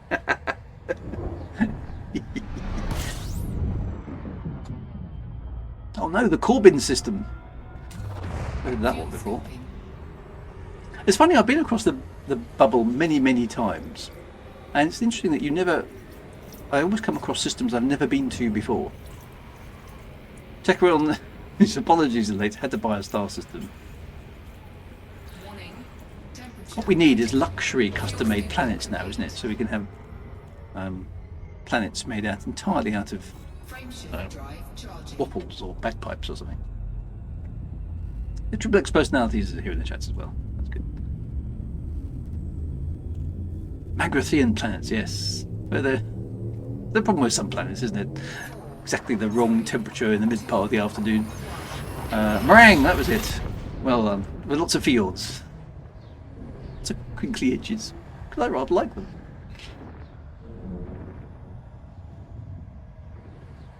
Late, as in the late Arthur Dent. It's a sort of threat, you see. I'm not very good at them. Fuel scooping.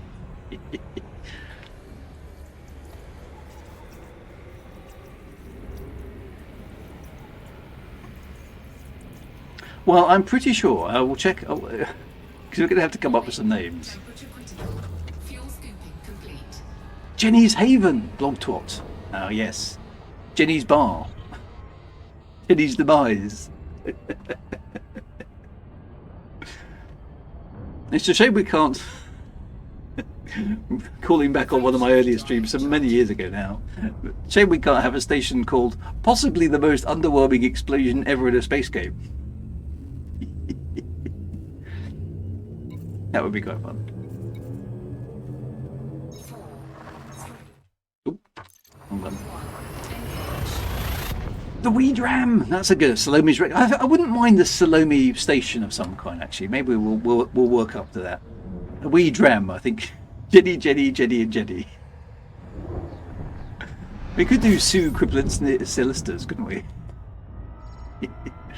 Quite keen to get a little bit of Elite Dangerous lore in there as well, if we can, just sneak a little bit in.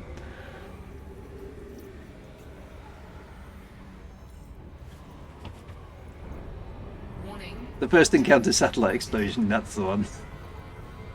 Possibly the most underwhelming. Fuel scoop disengaged. Why is my hyperspace route gone? Why does it do this to me all the time?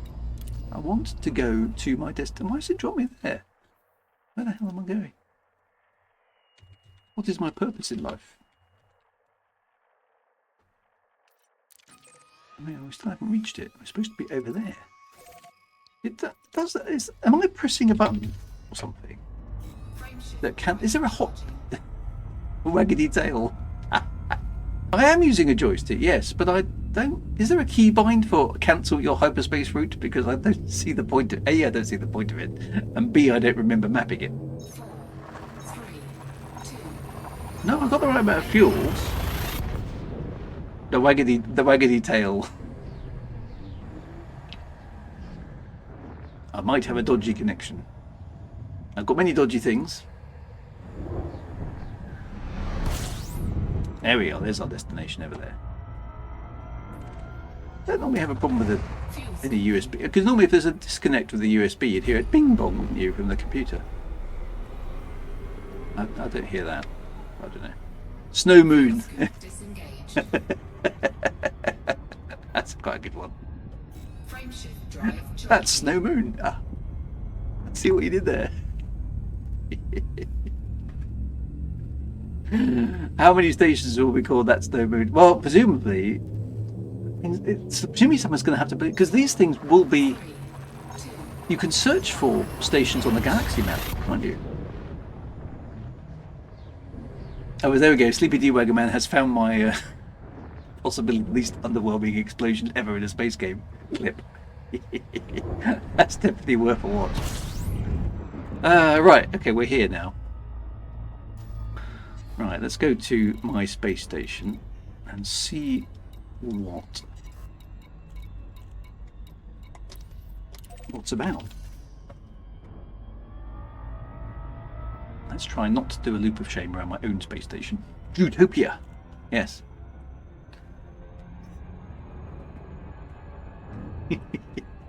I do remember that clip. That's so funny. They forgot to scale the explosion properly. Destruction of the satellite. Oh, Snow Moon is already in a system called Bento. Excellent. Okay.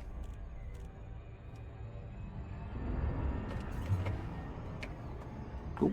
No, don't press that button. It's definitely the wrong button. Do not crush into my carrier. I'll do my best. First time chat from Jazz in Space. 07 Drew. Just finished my latest listen of Reclamation. Damn, I do wish Premonition was an audiobook. I do too, my friend. I do too. Alas, despite 4 years of trying to get permission from Frontier to allow me to do it, they never said no and they never said yes. They just didn't. Yeah. So we tried. Tried very hard, in fact. But there we go. Water now, alas, long gone under the bridge. First time chat from Thundercrotch. That's a good name. Good to see you, Commander, as well. Dear. I do love some of your usernames. I'm not imaginative enough to do usernames. You guys are much better than me.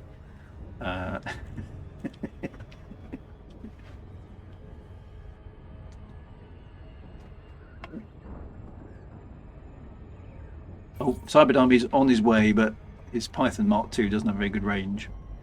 Yeah, Mike, now, for those of you who don't know, Mad J. Wagars is obviously unsurprisingly named after me, but this was a Kickstarter award for me from 10 years ago. And Mad J. Wagars is the initials of me and my family. It's the only thing I could think of at the time. So M is Mark. A is Anita, which is my wife, who some of you will know is the Space Tea Lady. J is Josh, my younger son, and D is me, of course. So hence Mad J. Wagars. So we assume that we've got some distant descendant of ours who is basically mad, which is probably fairly likely. I suppose I should really be asking for landing permission, though. Please vacate this area, Commander. Clearance to the station is granted by permission only. Getting oh, I got a trespassing fine for my own space. Doesn't give you very long to get your ship under control, does it? It's the problem. Oh no, I've got anonymous access to my own space station.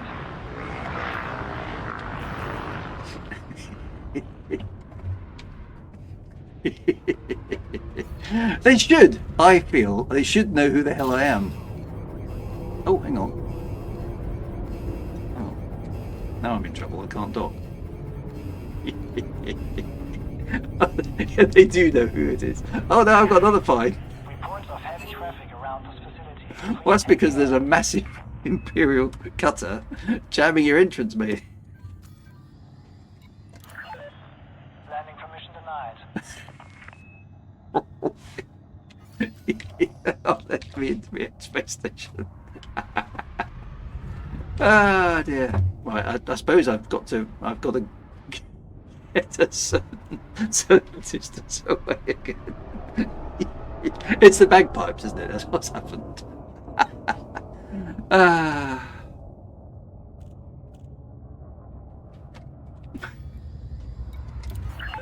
There we go. Access granted. Make your way to landing pad 3-2.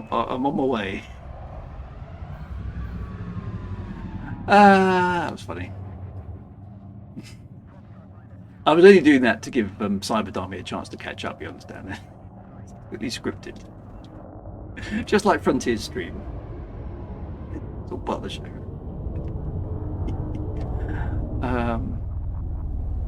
What game are we playing, Drew? This is Docking Simulator we're playing here.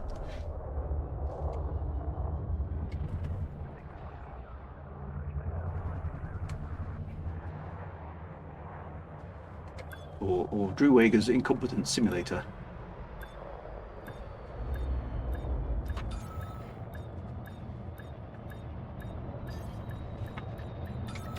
There we go, we're down. Right. Okay, so I need to pay my fines. Contact. Engaging pet restraints. And because I can't actually do anything at the moment. Am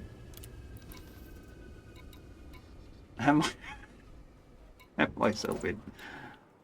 Is that what I need to pay? No. How do I pay off my fine? Oh, I've done it. Okay. Right. Okay. So we are here. We are here. The Harkonnen has just arrived in front of me. Congratulations, Margaret. Right. So it was something about contacts, wasn't it? So let's go and have a look here. Okay. Ooh, there we go.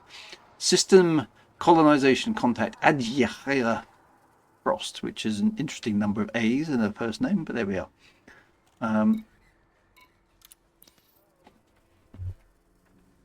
Okay, so help. Welcome to Wagar. System colonization is the new craze. Care to join in? Help Wolf 406 Transport Co. expand to a new system. Okay, so what? I've got to help an existing faction, have I? Veronica Venture says, I miss the old days. I remember speed docking. I also miss the days with the old docking request.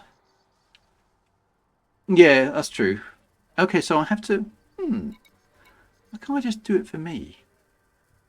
That's a bit weird. Okay. I suppose it's integrated in the BGS and power play, isn't it? Right, okay. Right, let's have a look at the help text here. System colonization, the 34th century. Okay, so that was the dominant faction in my station at the moment. Okay, right. The 34th century has seen humanity stagnate in its expansion efforts. No, the 34th century has seen the developers not do this feature until this point in time. But anyway, with the close of the Second Thargoid War, humanity finds itself in urgent need of new territory. Factions, that's such a not very good law way of doing it. You could write such a bigger... Well, anyway, never mind. I was going to say, what about Colonia? Good point. Why did we have urgent need of new territory? What does that mean? We don't urgently need new territory. We probably need to do a stack load of repairs to the existing territory after a war. But hey, there we go. Factions throughout human space are looking for commanders to help drive colonization ventures. Commanders will be given the opportunity to guide the development of these new territories, selecting the major abilities to establish system economies. Okay. All system colonized efforts start from a system of colonization contact that you've already spoken to by the fact you've got to this point in the menu. These can be found in most ports and allow commanders to expand into an uninhabited system within range. System contacts give information about ongoing claims, such as the stage of the claim and how to proceed. Right, okay. Once a system is selected, the primary port can be configured. There's a lot of text here. Each port type provides different benefits to the system and requires varying amounts of commodities to be delivered to complete. Upon selection, a system colonization beacon will be assigned. Right, so that's basically staking your claim, I guess. Comma and again the Oxford comma, and must be deployed via the system colonization suite internal module. Oh, I've got to buy something. Must be deployed via the system colonization suite internal module to the designated location around the primary star. Right. Delivery must be completed within 24 hours of making the claim, or it will be revoked. No refund will be offered, but commanders may attempt to... How much does that cost then? Oh, you already have the suite installed. Okay, so magically appeared in my ship. Okay, cool. Should a claim fail to complete on the same system for a second time, that system will not be claimable by the same command for a number of days. Right, okay. 25 million. Right, okay, so... Alright, so I don't want to do that yet. How do I know where we might be going then? Is that on the map? The station of the Oxford. The Oxford comma. Dear. Right, let's have a look at the galaxy map. Does this tell us some stuff? Okay, so what have we got? Oh, that's new. My colonies. We don't have any because we haven't started, I'm guessing. Yes? So, is there anything else here? Oh, system colonization map mode. Ah, okay. So unclaimed is toggled.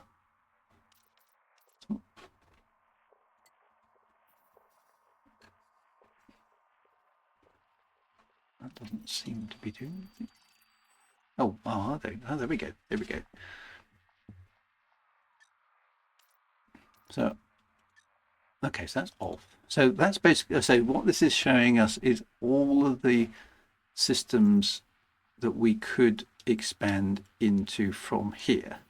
So we could expand to the dun dun dun dun dun dun dun system. You've got to put a Pink Panther space station in there.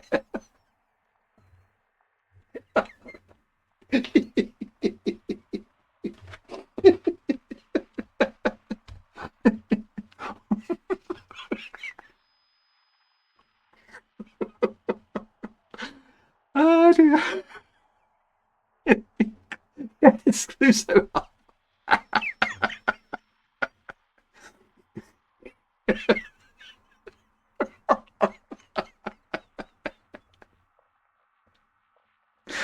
Oh. It's got to be worth a try, right?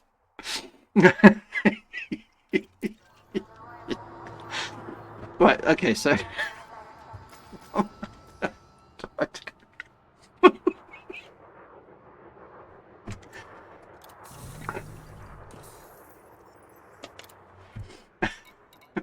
sorry. Dear. Right, so if I begin a new claim, will it allow me to... Oh, okay, more text. I could make the speech picky. Stop listening. Right. System colonization map mode. This map mode allows commanders to see available locations within range for system colonization. Okay, so this is quite good. The mode will show which systems can and cannot be expanded into and why. If system data is unavailable, it will highlight the number of orbital and planetary construction sites. System data is not required to make a claim. Data can be acquired by traveling to the system and using the FSS. Available systems must be uninhabited within range. Okay, makes sense. After selecting Begin Claim, the primary port must be configured. The primary port selection screen will provide information about resources and system. That's this always text. Upon selection. Okay. Upon selection of system colonization, beacon will be assigned and must be deployed via the system colonization suite internal module to the designated location around the primary star. After deployment, a system colonization ship will jump to the primary port's construction location, allowing for the delivery of resources to complete the construction. The resources for the primary starport include additional commodities needed to support the infrastructure for future system development. Should the primary port construction fail to be completed within the designated time, the system colonization effort will fail and all commodities delivered up to a point will be lost. Oh, okay. Right. Okay. So, okay. So, the dun system is available, my friends. I feel challenge accepted. Is there anything worth going there though? Okay. Oh no. So there's nothing there. So we could. It's only 2 stars in there. Is it? I don't know. Is it worth just trying to build a small starport? Maybe.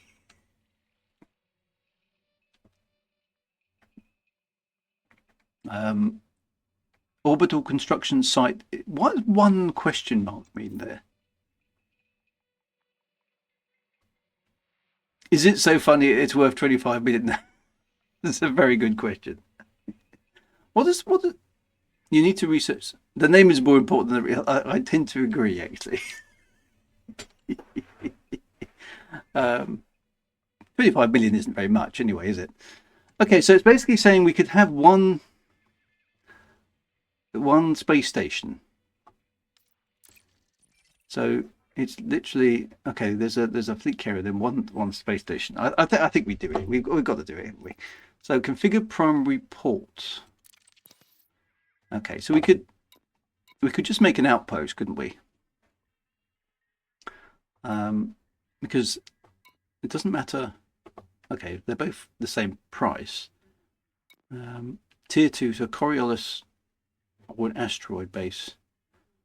Tier 3 is Ocelus and Orbis. Okay. Outpost is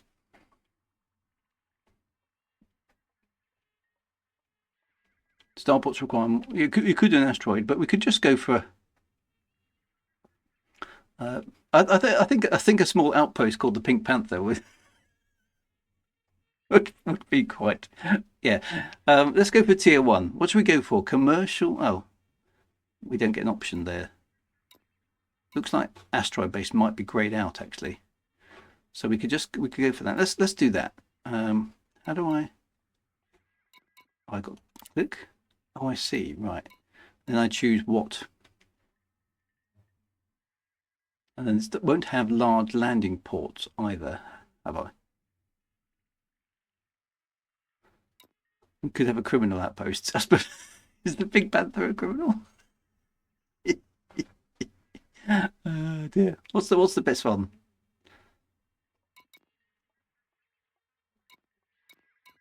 Oh, it's okay. So they've all got the same exclamation. Civilian for a bar. Let's do that. Yeah, because we want to have a bang. Yeah, okay. Let's try that. Okay, so that says Vesta. Oh, of course we've got to name it. So how do we? Okay, so how do we name the place? Oh, okay. That's just the layout. Okay. So where do we get to the naming bit? So, okay, we don't know. It's not in game yet.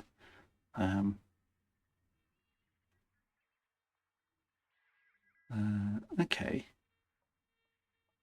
Well, this gives us a chance to try it out, doesn't it? So let's go with that, and then maybe okay. So maybe it's after it's built. Okay.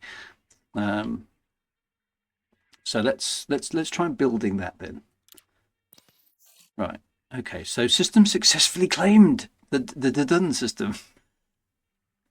Yeah. To call it the Pink Panther, you're going to have to spend. Yeah. £3 for that joke. That's cheap as far as I'm concerned. It's a beta. Is it a beta? Right. Okay. I vaguely remember somebody somewhere along the line telling me it was a beta.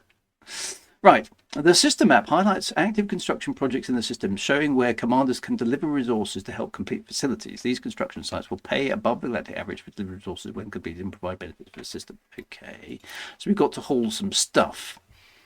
Using the architect view mode in the system map. God, there's so much text. Shows the locations where facilities can be placed and in progress construction projects. Right. Yeah. Okay. Yeah. Right. Okay. So what do we have to do for? Oh, look at me! I've got a new title in the game. I'm no longer just the I haven't got just the Crimson Brassard, nor am I just the Celestial Warrior. I'm now the System Architect. Okay. Right. So presumably we've got to go there. It's now showing its claim. So what happens if I go back? I could release my claim on the system. Okay, so I've got to proceed to the beacon deployment site.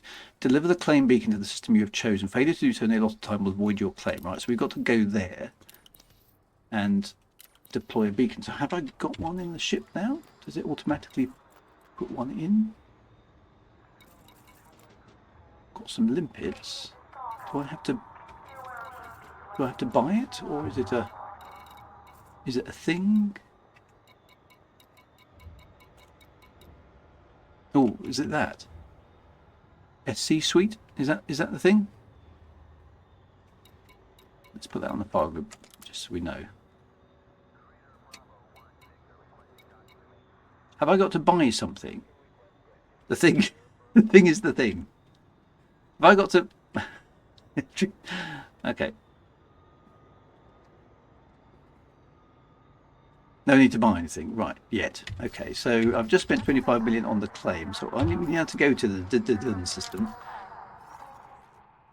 Which is, oh, there, look, it's highlighted it for us. Okay. My colonies, look, I've got my own colony. Right, so let's go. I'm going to go and stake my claim. Let's do it. Let's do it. Okay.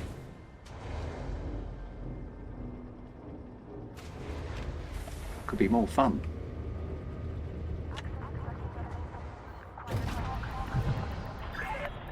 Detached sequence complete. Yeah, so the initial claim is the same cost, isn't it? But I presume the amount of materials we've got to Landing gear get out there. So hopefully you guys will be able to help me out with that. There's a lot of Mandalays about here. Oh, look, there's another ship stuck in the... What is it with ships getting stuck in the bay at the moment? What do you mean I get the fine for reckless flying? My space station is not happy to me today. Clearance. I've got anonymous access again. This game. So what, I get targeted, but I wasn't the one hanging around in the... My reputation precedes it does, doesn't it? It does. It's that Mr. Drew Wagar. Quick, slap a fine on him. It's a nice little, like the low emission zones, yeah. Is that what they do? They just slap a ship in the entrance bay and then everybody who flies past it automatically gets a reckless flying fine. Align ship with trajectory. Oh. 3, 2, 1, engage. Frolicker says the Brits are colonising things. What else is new? Well, we haven't been doing that for quite a few decades now, have we?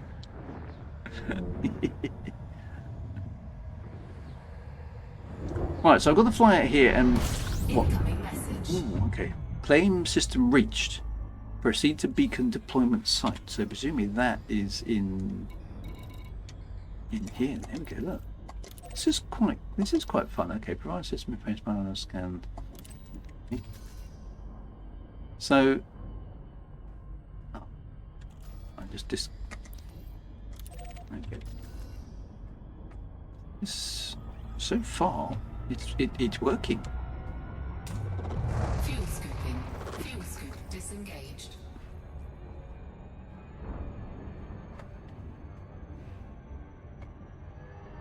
Let's pop over here. This is the easy part. Okay, right. There was me thinking I was doing well. Everything's bound to go wrong. Where's your faith? Come on. Rock solid. Absolutely rock solid. Both my abilities and this game. I'm doing alright. I'm doing okay. Thank you very much. That's a surprisingly generous of you, GB. Are you sure you're feeling alright, my friend? Rome wasn't built in the day. I used to have people at work say that to me when projects were late, to which I always retorted, yes, but it was built. So get on with it. Right. Okay, so what am I doing? Okay, there's something 2 kilometers ahead, so I probably ought to slow down. Which I can't see anything.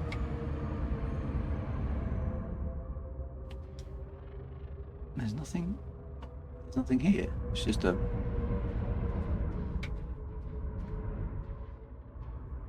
This is very, very small. There's nothing showing up on the scanner.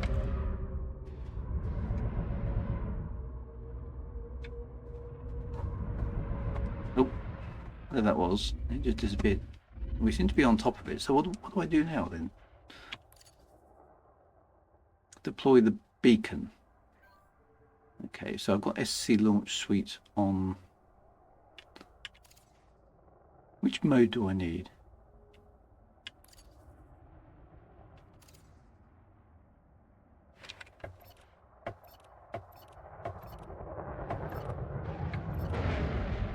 There it is.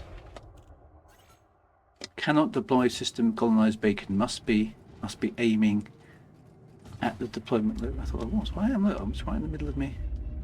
Crosshairs. Let me just back up a bit. There we go. strange reason. Right, let's try that again. Ooh, something's happening. Something's happening. Ooh. Doing. Oh, that thing has just magically appeared. Oh, and then another one has magically appeared. There's two of them. Scan detected. Why are there two? Now wait for the show. Oh, the colonisation ship will show up in a few minutes. Okay, so we've got to wait here. Colonised system ship arriving in 3 minutes. Okay. Back off slightly in case it hyperspace is in on top of me then. Congrats on your first nav beacon. Thank you very much, Magic Circle. Oh, I've just missed the first time chat. I hate doing that. Hang on a minute. Who was that? First time chat from Twinitily. You have to deploy it first. Oh, thanks for the technical heads up there, my friend. Okay, so that's good. Why are there two beacons? Was one a nav beacon? I don't know, actually. That sounds like it's generating Morse code as well.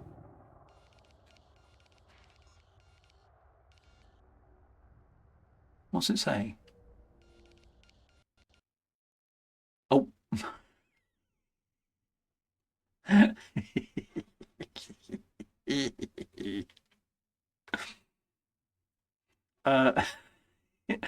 Elite Dangerous 64.exe has encountered the problem that it cannot continue from. We apologise for the inconvenience. Please tell us about this problem so we can look into it. That was a hard crash. I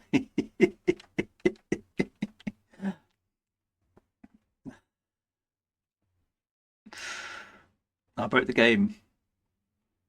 Sorry guys, I'll try and restart it. Dear.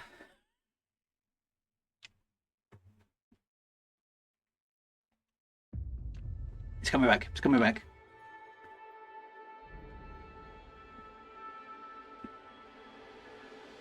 That didn't happen to me, says BGTR, but it happened to a friend of mine. It's happened to me as well. Never play on patch day, says Dano. Yep, you're quite right there as well. Oh, dear. What crashed? Well, the game has crashed. That was probably the message in the Morse code. This game is about to die a horrible death. Okay, well, let's try going back in and see. Oh, no. Press the wrong button there. Right, so hopefully we're still in the same spot. See, look, curves. No pointy bits. Incoming message. Right, okay, so we're back.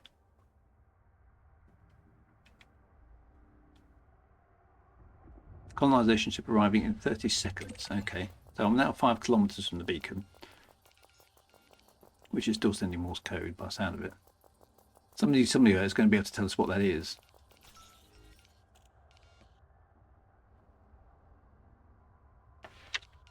I can see a few ships over there. That's quite cool.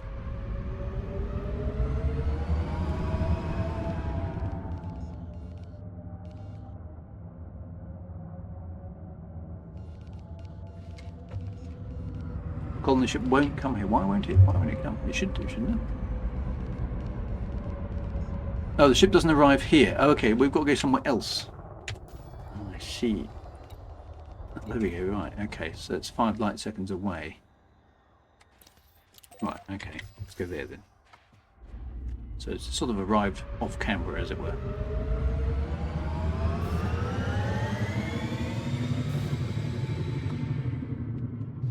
Mess lock, there's nothing here.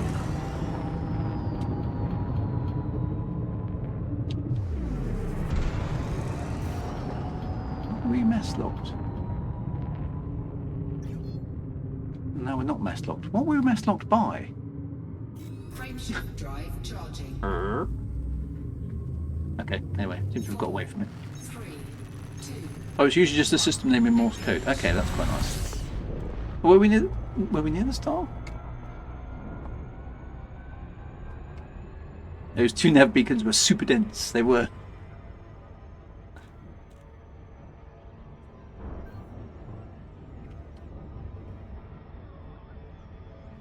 It has arrived. Excellent.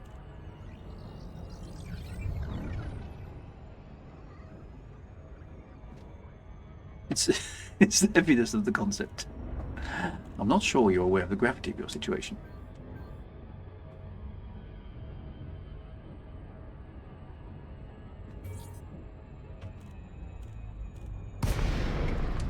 Okay, so it is. It's a Vogon constructor ship, isn't it? Look, it's exactly what it is.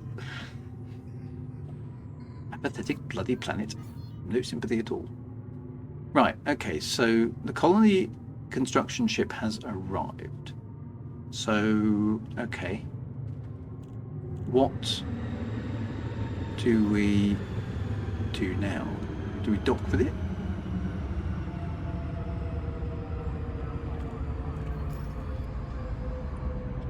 We have to land on it. Right, okay. Docking request granted.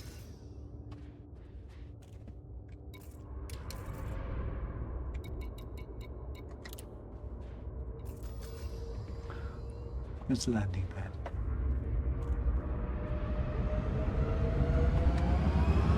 Oh, on the side. Right.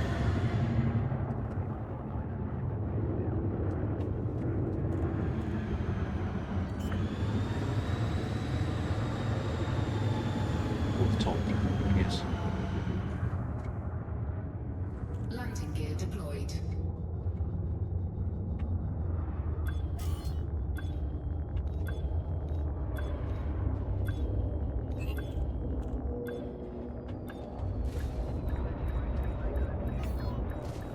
That was smooth. Just not. Docking successful. Oh, right, Engines okay. disengaged. Yeah, I got fined again. Sorry. Instruction services. Well, I have to anonymous access. Oops. I don't think I got fined in this system though, do I? How do I? Right. Okay. What's this telling me? I've got to haul a bunch of stuff. So we're expanding through Alexa. That's right. Wolf also Transport Co. I'm connected as an anonymous user because that's because I got fined in the previous system. Okay, Hudson truckers have been trading the system for years. So presumably I've got to where do I get this stuff? So I've got to do all of this. Wow. Okay. Might be it. I was going to say how many team? 4,595. So we got. In what? In 21 hours? Yes, but okay, I got 4 weeks. Okay, that's all right. Good grief. Grind it. Grind those balls, sir. Grind them. Wow, okay. So can I pin this somewhere so I know what I'm taking?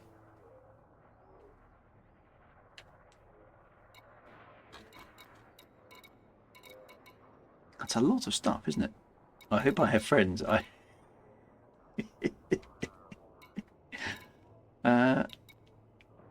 Well, let's. How much cargo space has this ship got anyway?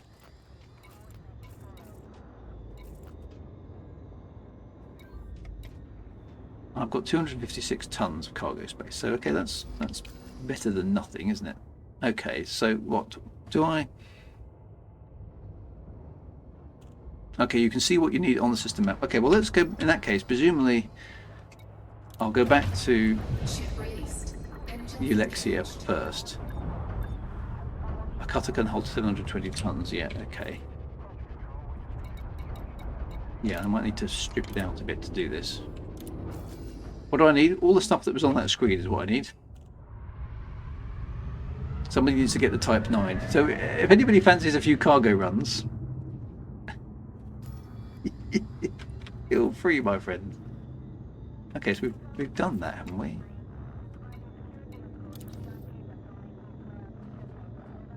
Okay, I like the way that's integrated in there. That's quite good. Let's go back to Alexia. I'll clear them up, see if they've got anything for sale.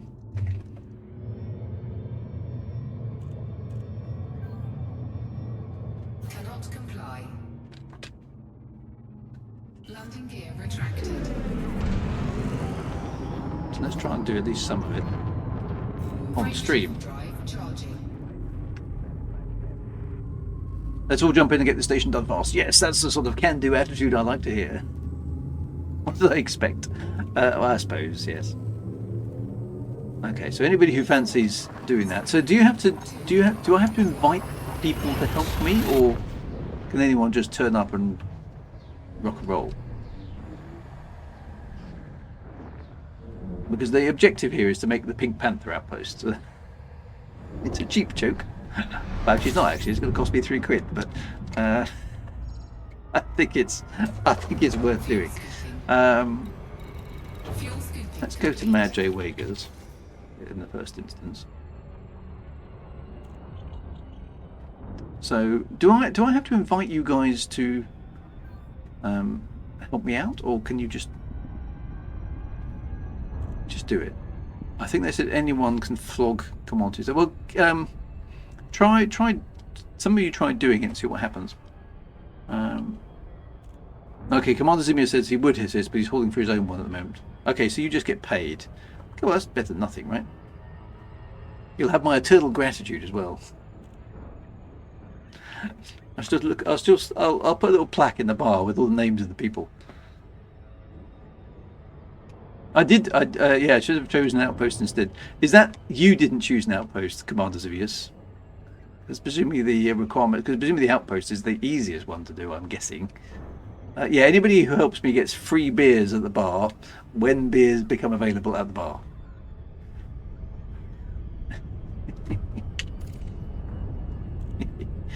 Okay, so can I names borrowed onto a beer mat? No expense spent. Ah dear.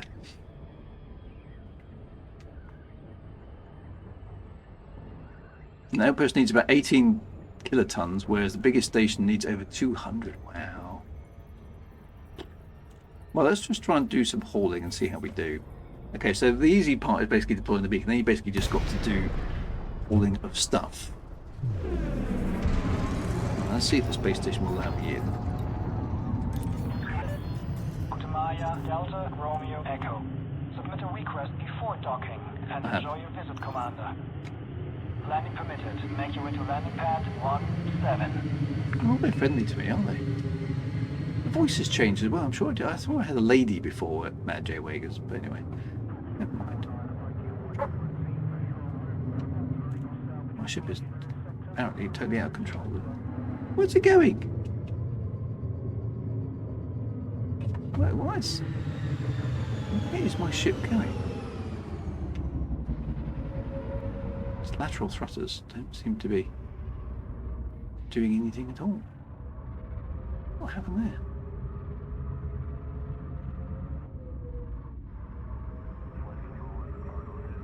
That was a bit weird.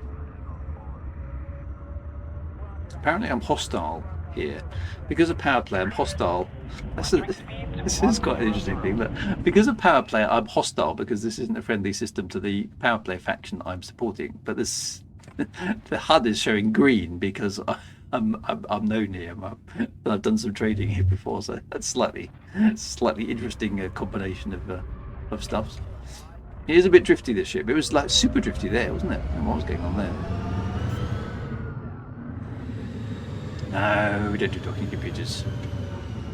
You can't dock your own ship. You should be in space. Landing gear I deployed. might resign from power play actually, because it's probably just not going to help me, is it? Is there anything stuck in the docking bay today? No, they managed to clear it out. Right, pad 17. Where is pad 17? Pad 17 is over there.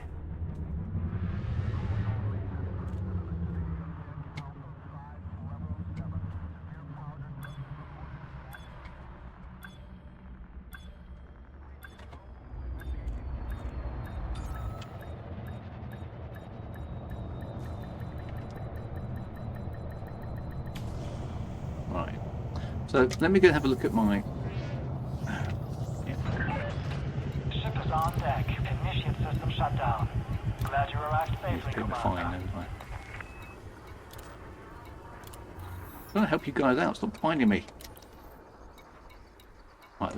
Let's go into outfitting because I might need to change the internal thingy. I'm a friendly hostile or hostile friendly, yeah. Allied to the local faction but hated by the controlling powers, and like my town council versus my MP. I heard somewhere that Operation Ida would provide a free hauling service to colonising commanders, perhaps in the forums. Okay, well, that could be quite good. I'm sure there's probably enough people on my Discord to basically, hopefully, we'll basically try this out. So, okay, so this cutter was set up as a kind of generic thing. So I don't need the planetary vehicle hangar at the moment, so I might as well store that. I don't need the... Well, I don't... Yeah, so let's store that. I don't need the first class passenger cabin at the moment, so let's store that. I probably don't need those. That's probably if I put cargo space in there, that'll be enough to haul some stuff, won't it? There we go. That gives us a decent amount of cargo capacity. I could use a site, yeah, but I like my shield generators for the time. But I just, safety conscious, safety first. So, if I go to my contacts, right, I've done that. So that's not telling me what I need in there. I've done that, so why isn't that updated?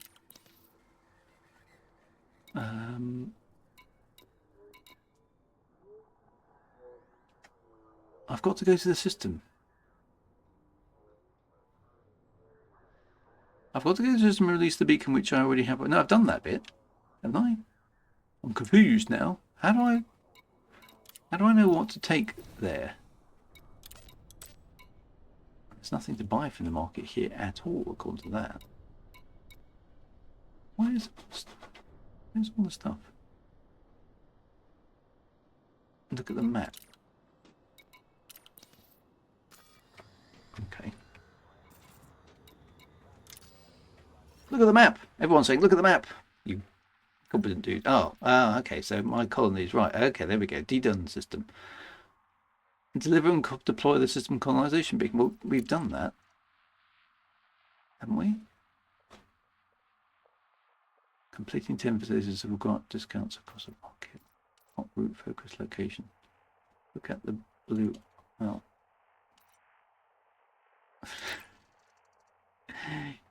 We did that, didn't we?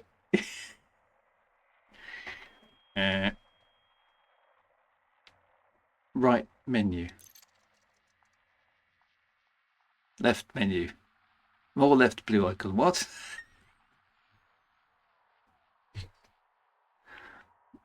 Do I need another beacon? Is there another beacon? What? I'm confused now. Is this a bug or is have I missed something?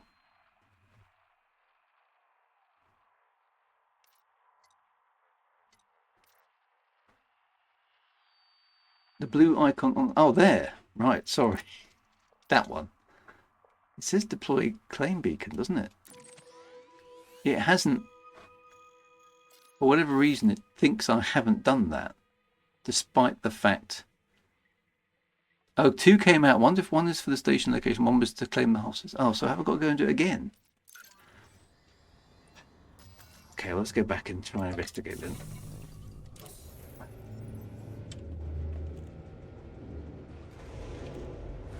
Smooth. Is it because the game crashed on me? Maybe it validated the beacon? I think that's what happened. I think because the game crashed, although I had deployed it, I don't, for somehow reason it crashed at the point. Maybe it updated the system and died as a result. But yeah, the colonization ship did appear, so... Attention, please refrain from reckless flying. I'm not flying recklessly. What are you on?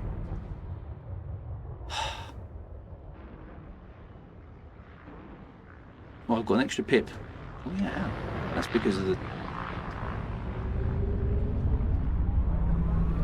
Somebody was flying... Oh, I don't know what's going on here. This is very confusing. I think the game might be playing little bits of buggers with me.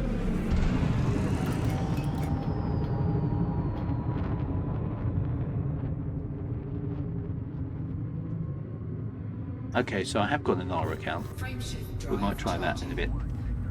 Let's see if we can stop, because it's still showing me as having a claim beacon not deployed. So let's try that again. Maybe we need to kick the game along a little bit. Okay, so first bug detected. There we go. I'm happy now. Oh. It's a frame shift, not into hyperspace.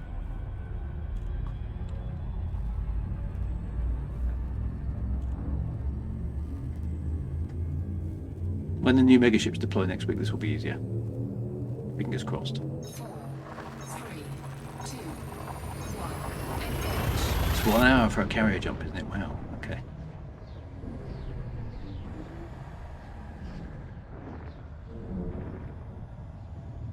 After you deploy the thing, can you give me a lift over to Tau City, please? I'll get my T9 set up for cargo. Awesome. Right. Okay, it's telling me to claim it again. Fuel scooping. And although the system colonization ship is there, the system colonization beacon is also there. But hey, okay.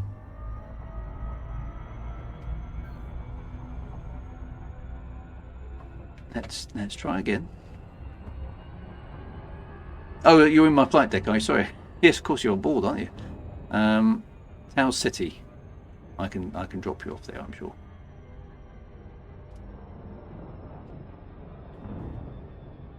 So this might stop us from doing anything actually if this bug doesn't fix itself. Let's see what happens this time. Because the game crashed last time, so it might not have updated the status. We'll find out momentarily.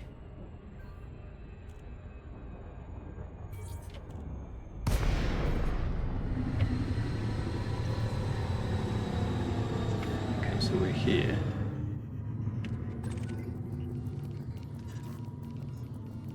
Right, it's there. So let's try this again. There's the beacon. It's already there.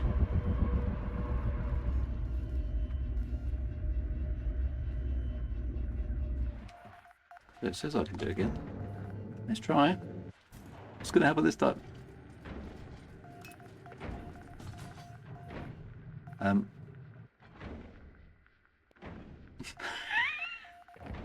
think something's jammed.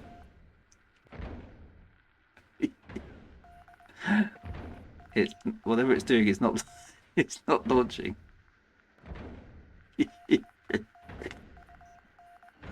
Could somebody drop down and give the cargo bay a kick?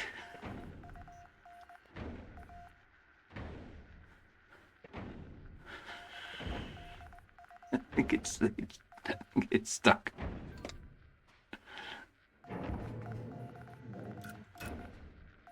Oh, all power to weapons. Maybe is that it? No. All power to weapons.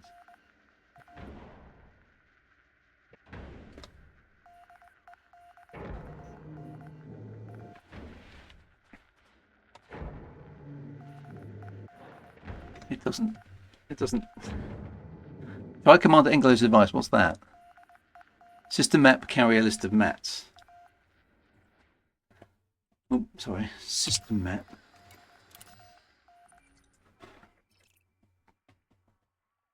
What does that mean? Okay, prime report. Feed on a slot 0, whatever that is. System colonization ship. Ah, okay, that works. Okay, so there's a list of stuffs that we need from somewhere. Okay, so what you're saying now, I need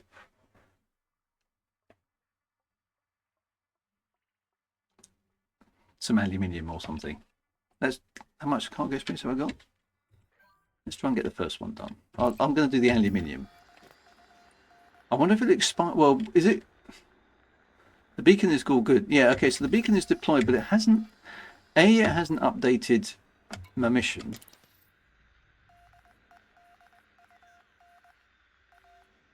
So will it kill me off, I wonder? I could try relogging. Let's try that. Although it did crash me out of the game, didn't it? So let's try a relog.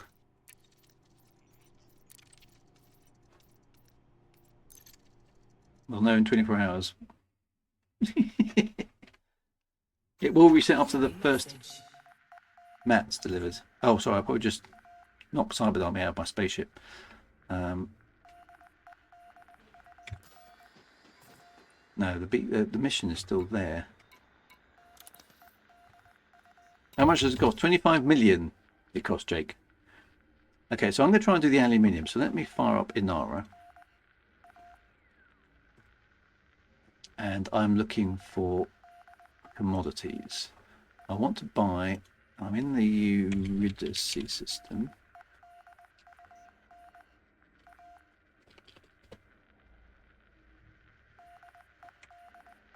Or at least close to it.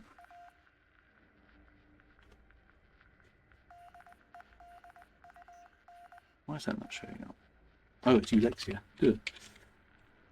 Well, I'm in the Eulexia system. I want some aluminium. Okay, search. Okay, so Murdoch City in the Perconus system has a whole stack load of aluminium. Okay, so let's go there then. Right, I'm going to go there, see if I can kick this off. Where is the Perconus system? Okay, so Inara makes things doable. Okay, not very far away. Good. Right, let's go there. And I'll try and do the aluminium. Right, how much aluminium do I need again?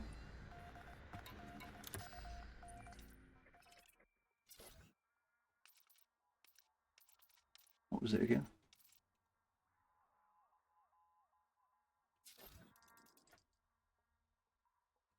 There we go. I need 518 tons of aluminium. Right. Okay.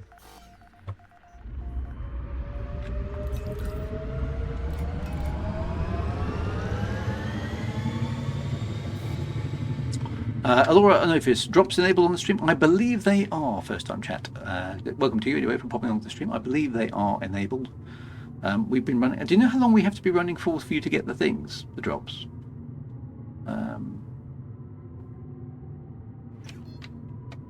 Frameshift drive charging. Okay, so it looks like the colonization ship is working. So I'm going to go and get the aluminium. Come on, Gallo says you've got them both. Okay, it's 2 hours. Okay, so you've all got the stuffs. Excellent. Let's all go. Things broken. Well, we're not sure. We think the mission got a bit balked. We managed to do it, but it's not reporting it being done. So fingers crossed it's okay. It's not going to cancel out on us. So we basically got 4 weeks now to deliver a bunch of stuff. Fuel scooping. Fuel scooping complete. I'm going to go to Murdoch City. Warning. Oh, Temperature critical. oops. Cyber, what do you want me to haul over there? Well, I'll tell you what. I can tell you. Oh, now we can't look at it, can we? Is there another? Is there another way of? Does anybody know what's? There's no way for me to find out, though, is there? Which is annoying.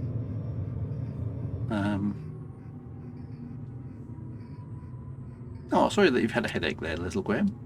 Hope you're feeling a bit better. Frameshift drive charging. Let's get this. I should have screenshotted it, yeah. 3, 2. I should be able to pin that list. That's a bit of an oversight, really, isn't it? Taking heat damage.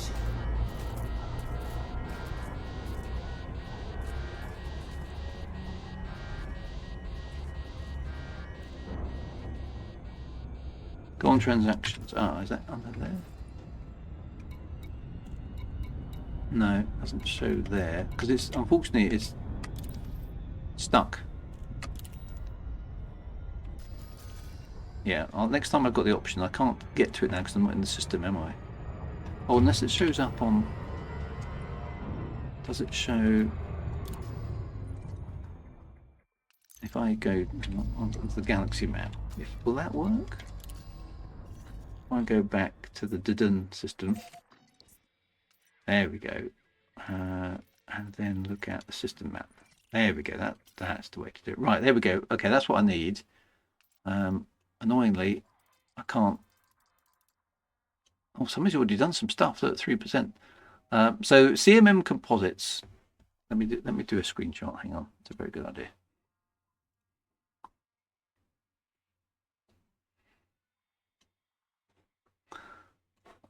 Let me just pop into the Discord. Apologies, you can't see this.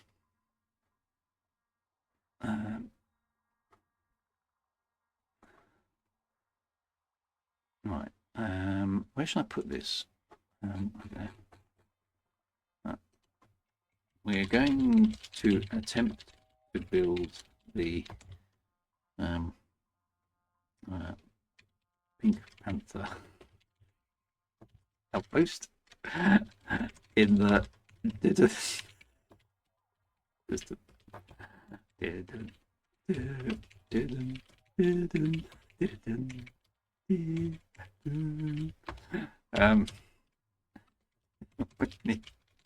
The following.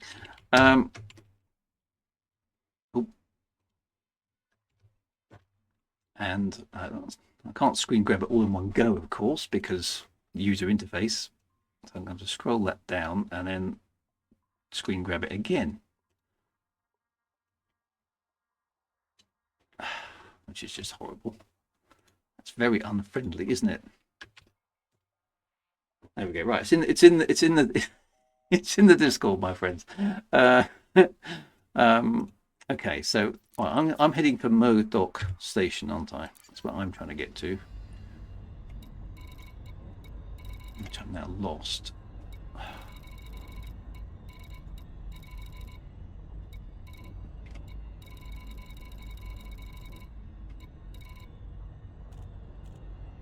Where is it? There it is, Modoc City. I have been there before. Right. Come on then, girl, needs to get some sleep. Right, okay, so Biff Boy's dropped off some aluminium.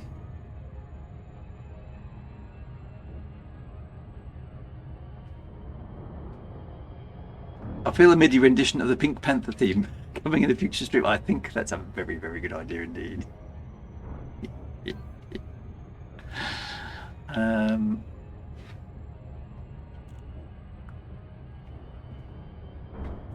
Crispy's popped in as well. Sorry, been so much going on tonight. How's it going? Well, we have decided.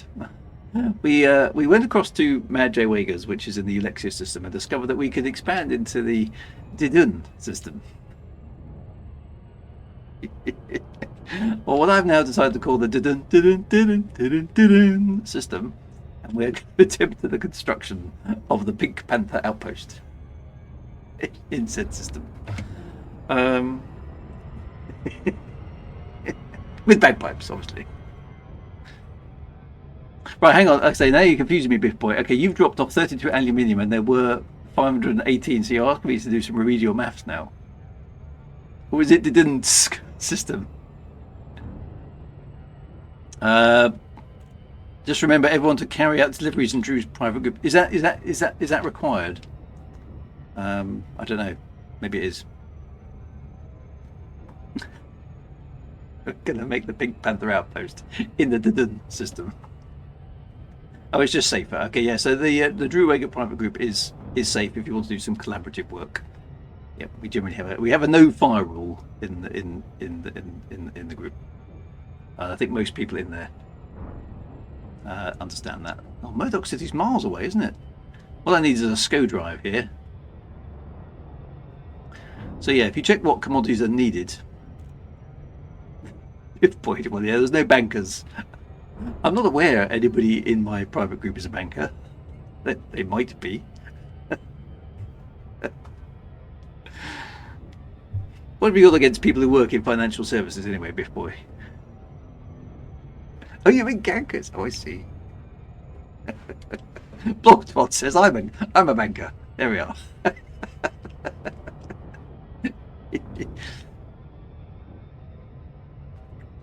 Where shall we start? Says WTV. It's a job, isn't it?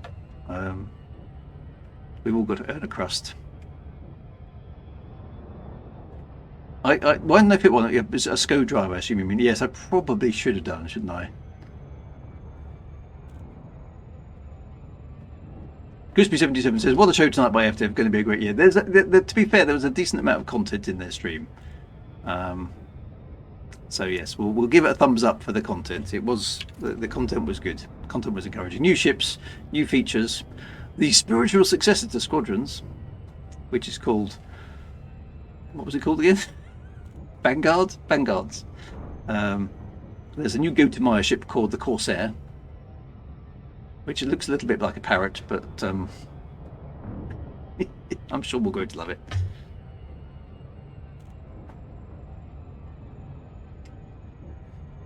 Yeah, Frank, Redacted is a terrible name for a ship. Don't know why they called it that. There's going to be 3 versions of it as well. 3 redacted spaceships. Not very imaginative. Commander Burns done the pod, but you guys are cranking on already. Well done. Well, there's steady progress. By the time I'm going to be late to the party by the time I do one of these runs. Tell you what, I'll do one of these runs this evening, so at least I feel like I've contributed to the only outpost. And then I'll hand over to you guys, and I'll see if I could drop in over the next few days and add a bit of stuff and see how we do. So, with a bit of luck, you guys being you guys, we'll have an outpost by next week. Or at least we'll have had all the materials for the outpost delivered. So what happens? Do we know what happens then? Does it just magically appear, or what? Then I promise I will buy some arcs and name it Pink Panther. I wonder if we can get a pink paint job for it. That would be awesome, wouldn't it? Who says you can't make your mark on the galaxy? It'll take a year to construct. Oh, nice one done, Eridan Toga. Look, everyone's chipping in. This is brilliant.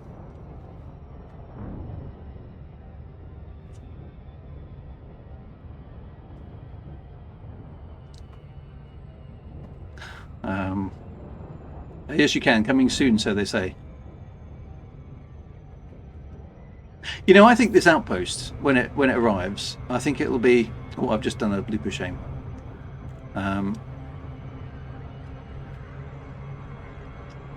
if we can get a pink paint job for it, then I think it will be the one and only, truly original, ever pink from head to toe outpost.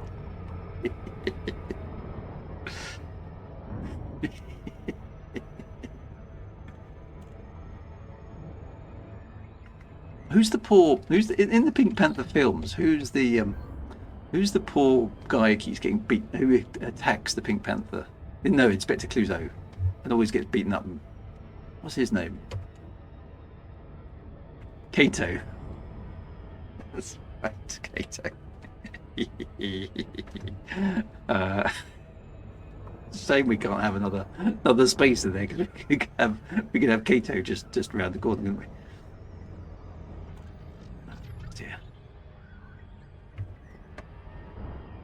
Keto, you fool! That's exactly right.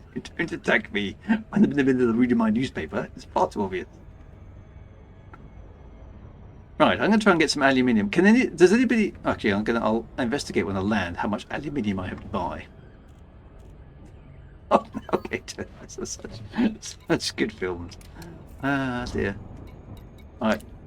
There we go. Redacted is back in again. Apparently I'm leaving the team having only just joined it. I think that's another bug, isn't it? Right, I'm almost at Murdoch City. This took ages. Right. where's the docking bay?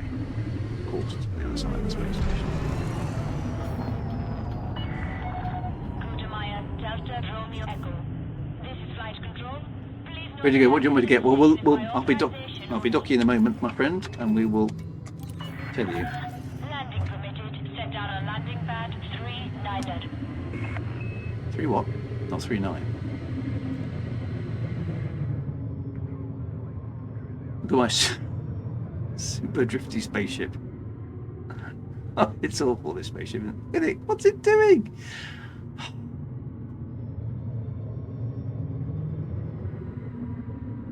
I've forgotten how bad this is. Look, I've just quickly overshot. It's awful, isn't it? And this is with engineered drives. I think I've done some engineering on this thing. It's just really bad. Bask in its glory, yes, as it sideswipes into you.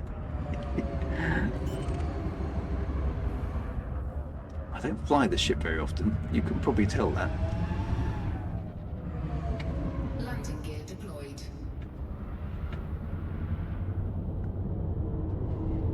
There we go. I'm just going to manhandle it in. 1,000 meters from touchdown. Caution. Maintain safe separation. What? There was nothing else.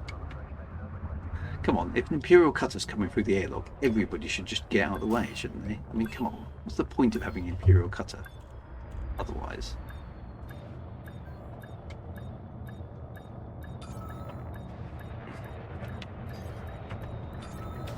Right, okay, so we've got a bit 78,000 pounds worth of damage. Right, Contact. Commence system shutdown. what do we need? We need system map.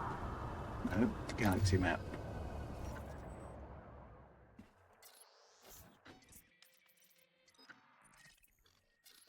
Right, we need that. So if you fancy doing it Cyber Army, then that's what we need there. So we've got up to 9% in the stream. Okay, so I'm going to do the aluminium 486. Feel free to chip in anything else. Transport services 486. Was that? It was 486, wasn't it?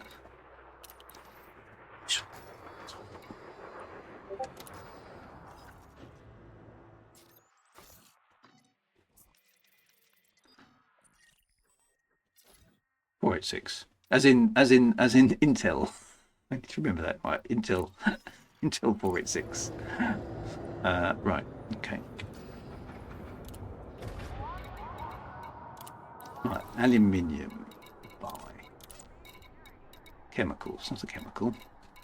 The metal, aluminium. There we go. So I want to. Oh, it's only got 368 for sale.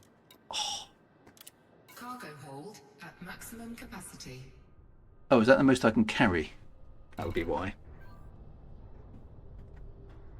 Well, that's a bit annoying. Can I just do all that in one go? Can I see if I can make a bit more space? It's not the place this all this. In fact, I haven't got enough cargo capacity. Ah dear.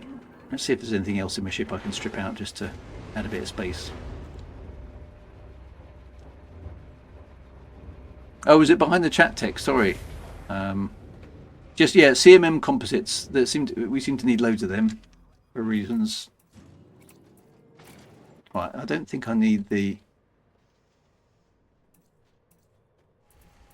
What else have I got in here? I probably don't need the hull reinforcement packages at the moment, do I? Let's store those. Oh, those are military compartments. Oh. Put them back in then. Oh, that's annoying.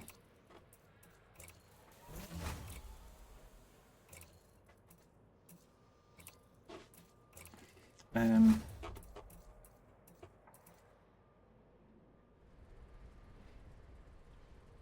don't really need the fuel skip. I suppose I could store that.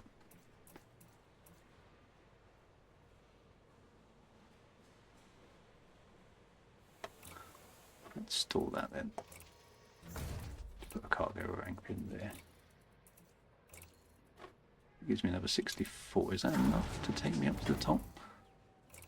Let's find out.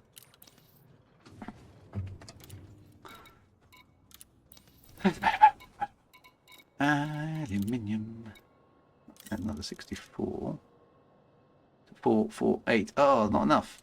Oh, still not enough. Cargo hold. I need at another maximum 40 capacity. tons of.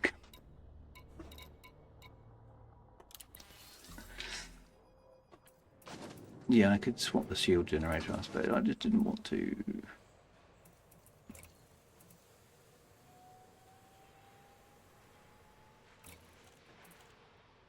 Can I install that one?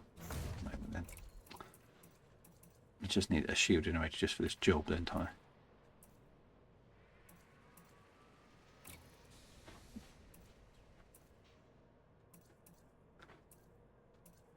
I've got a bi-weave one there. Let's just whack that in for the moment then, shall we? Okay, right.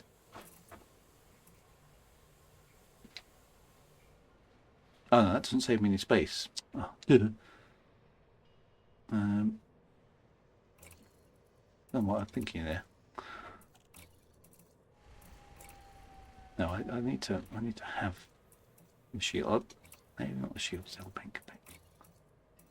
Let me put that one back in. And let me get rid of the refinery. That's not going to allow me to have.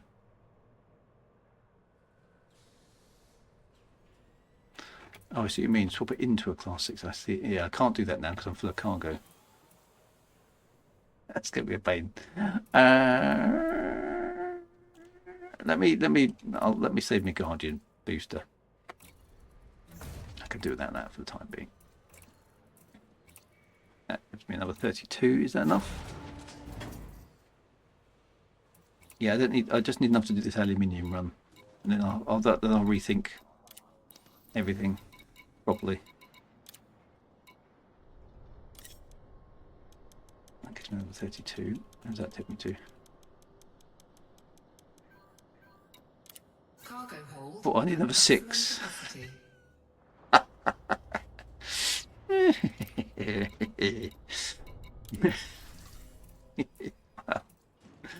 I've not done this well, have I? This. Don't do this. This that I'm doing. Don't do this. What else have I got in there?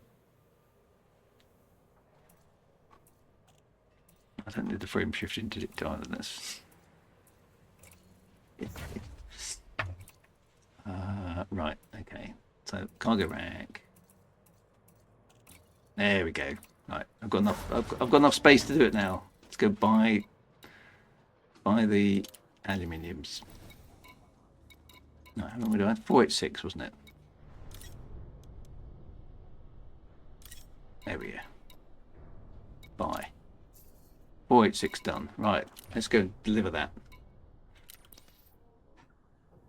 Right, we're going to the D-Done system.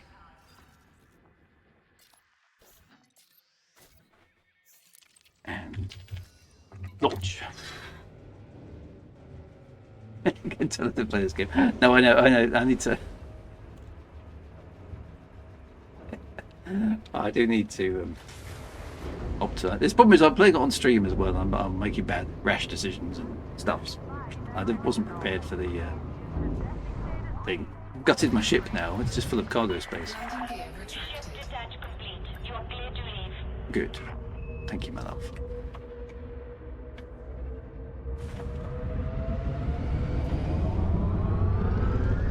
Always go through there at full throttle, obviously. Okay.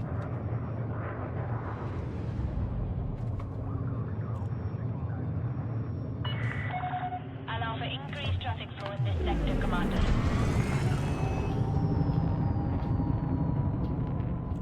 Alright, we're going to the D-Done system. Dun, dun, dun, dun, dun, dun. Oh, was I carrying up limpets? Oh, I might have had some limpets in there as well. Yeah, I've got 15 limpets aboard as well. Frame shift. Hey, Restrictions are now lifted. signing off. Yeah, I'll try and optimize my ship a bit better next time. 4, 3, 2, Just trying to get the job done. I don't normally do space trucking, to be honest. I haven't done any space trucking for a long time. It's at 12%. Yay! I thought I had engine in my thrusters. Maybe I haven't. Is my ship just flame system reached? Yeah, see, it's still giving me that error. I'm going to the system colonization ship this time. We'll dump the stuff off. With a bit of luck, the aluminium will be done.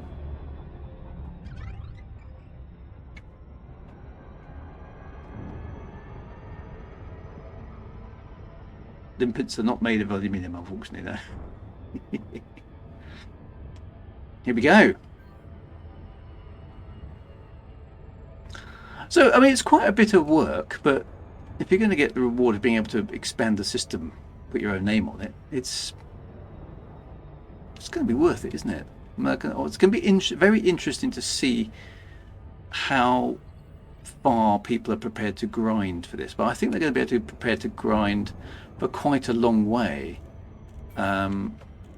because they're seeing something quite specific appear in the game. So I predict it's going to be pretty popular, this. There's no bar on the colonization ship. Well, that's disappointing. docking request granted. Okay, where is the... There it is underneath. It's a funny looking ship, isn't it? Feels like it's orientated in a really odd kind of a way. Now I've got to fly around this massive conning tower here in order to get to pad 17.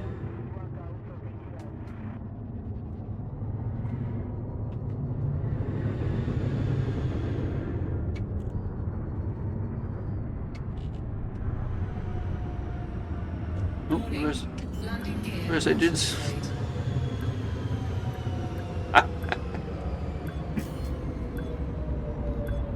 Landing gear deployed. All engines astern.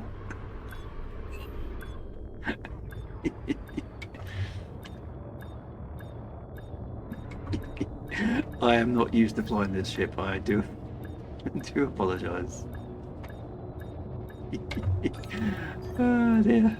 I'm making complete pigs here of this as well.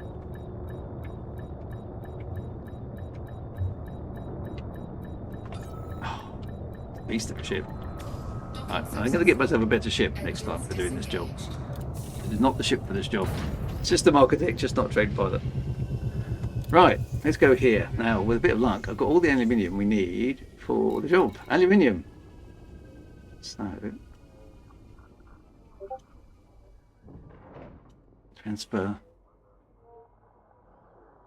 all the aluminiums. So, it's going to, how far will this jump it up? We're at 13% at the moment.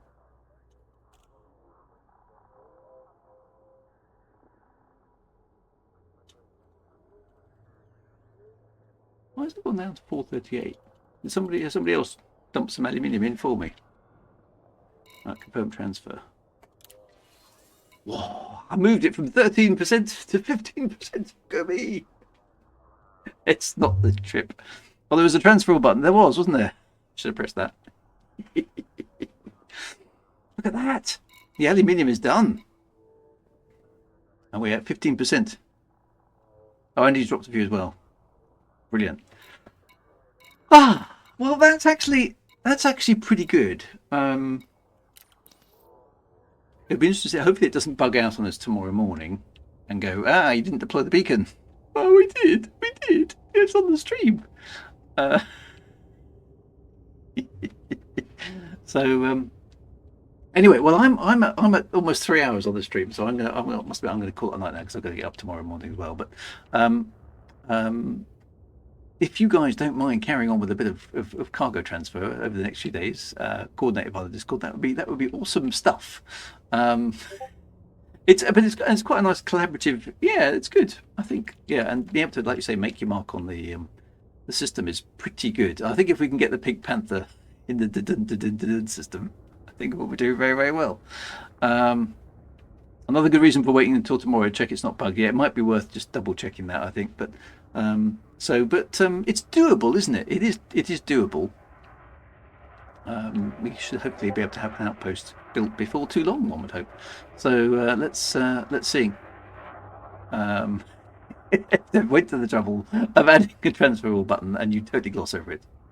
Apologies for that. Good job, New, and Ozan. We'll be tuned next week, everyone. Yes, so next week we'll continue with this. We've got a job to do. We have got to build the Pink Panther space station. So that's good.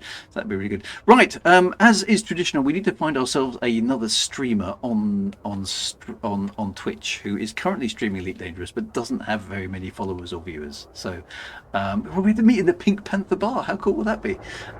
So if you can find me a streamer who needs a good raid, we'll get that done for them. I think that's always a nice thing to do. I think at the end of the stream, just to say hello. Cosmic Drifter has one watching. Let's try Cosmic Drifter then. What's it? /raid. Raids. There we go. It is /raid.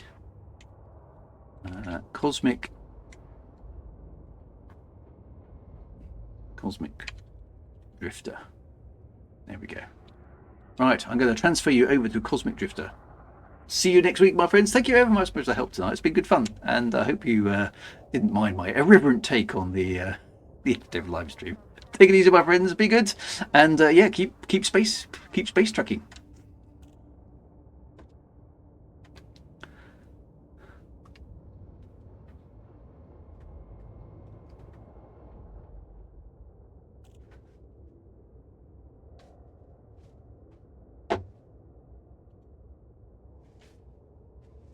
Well, commanders.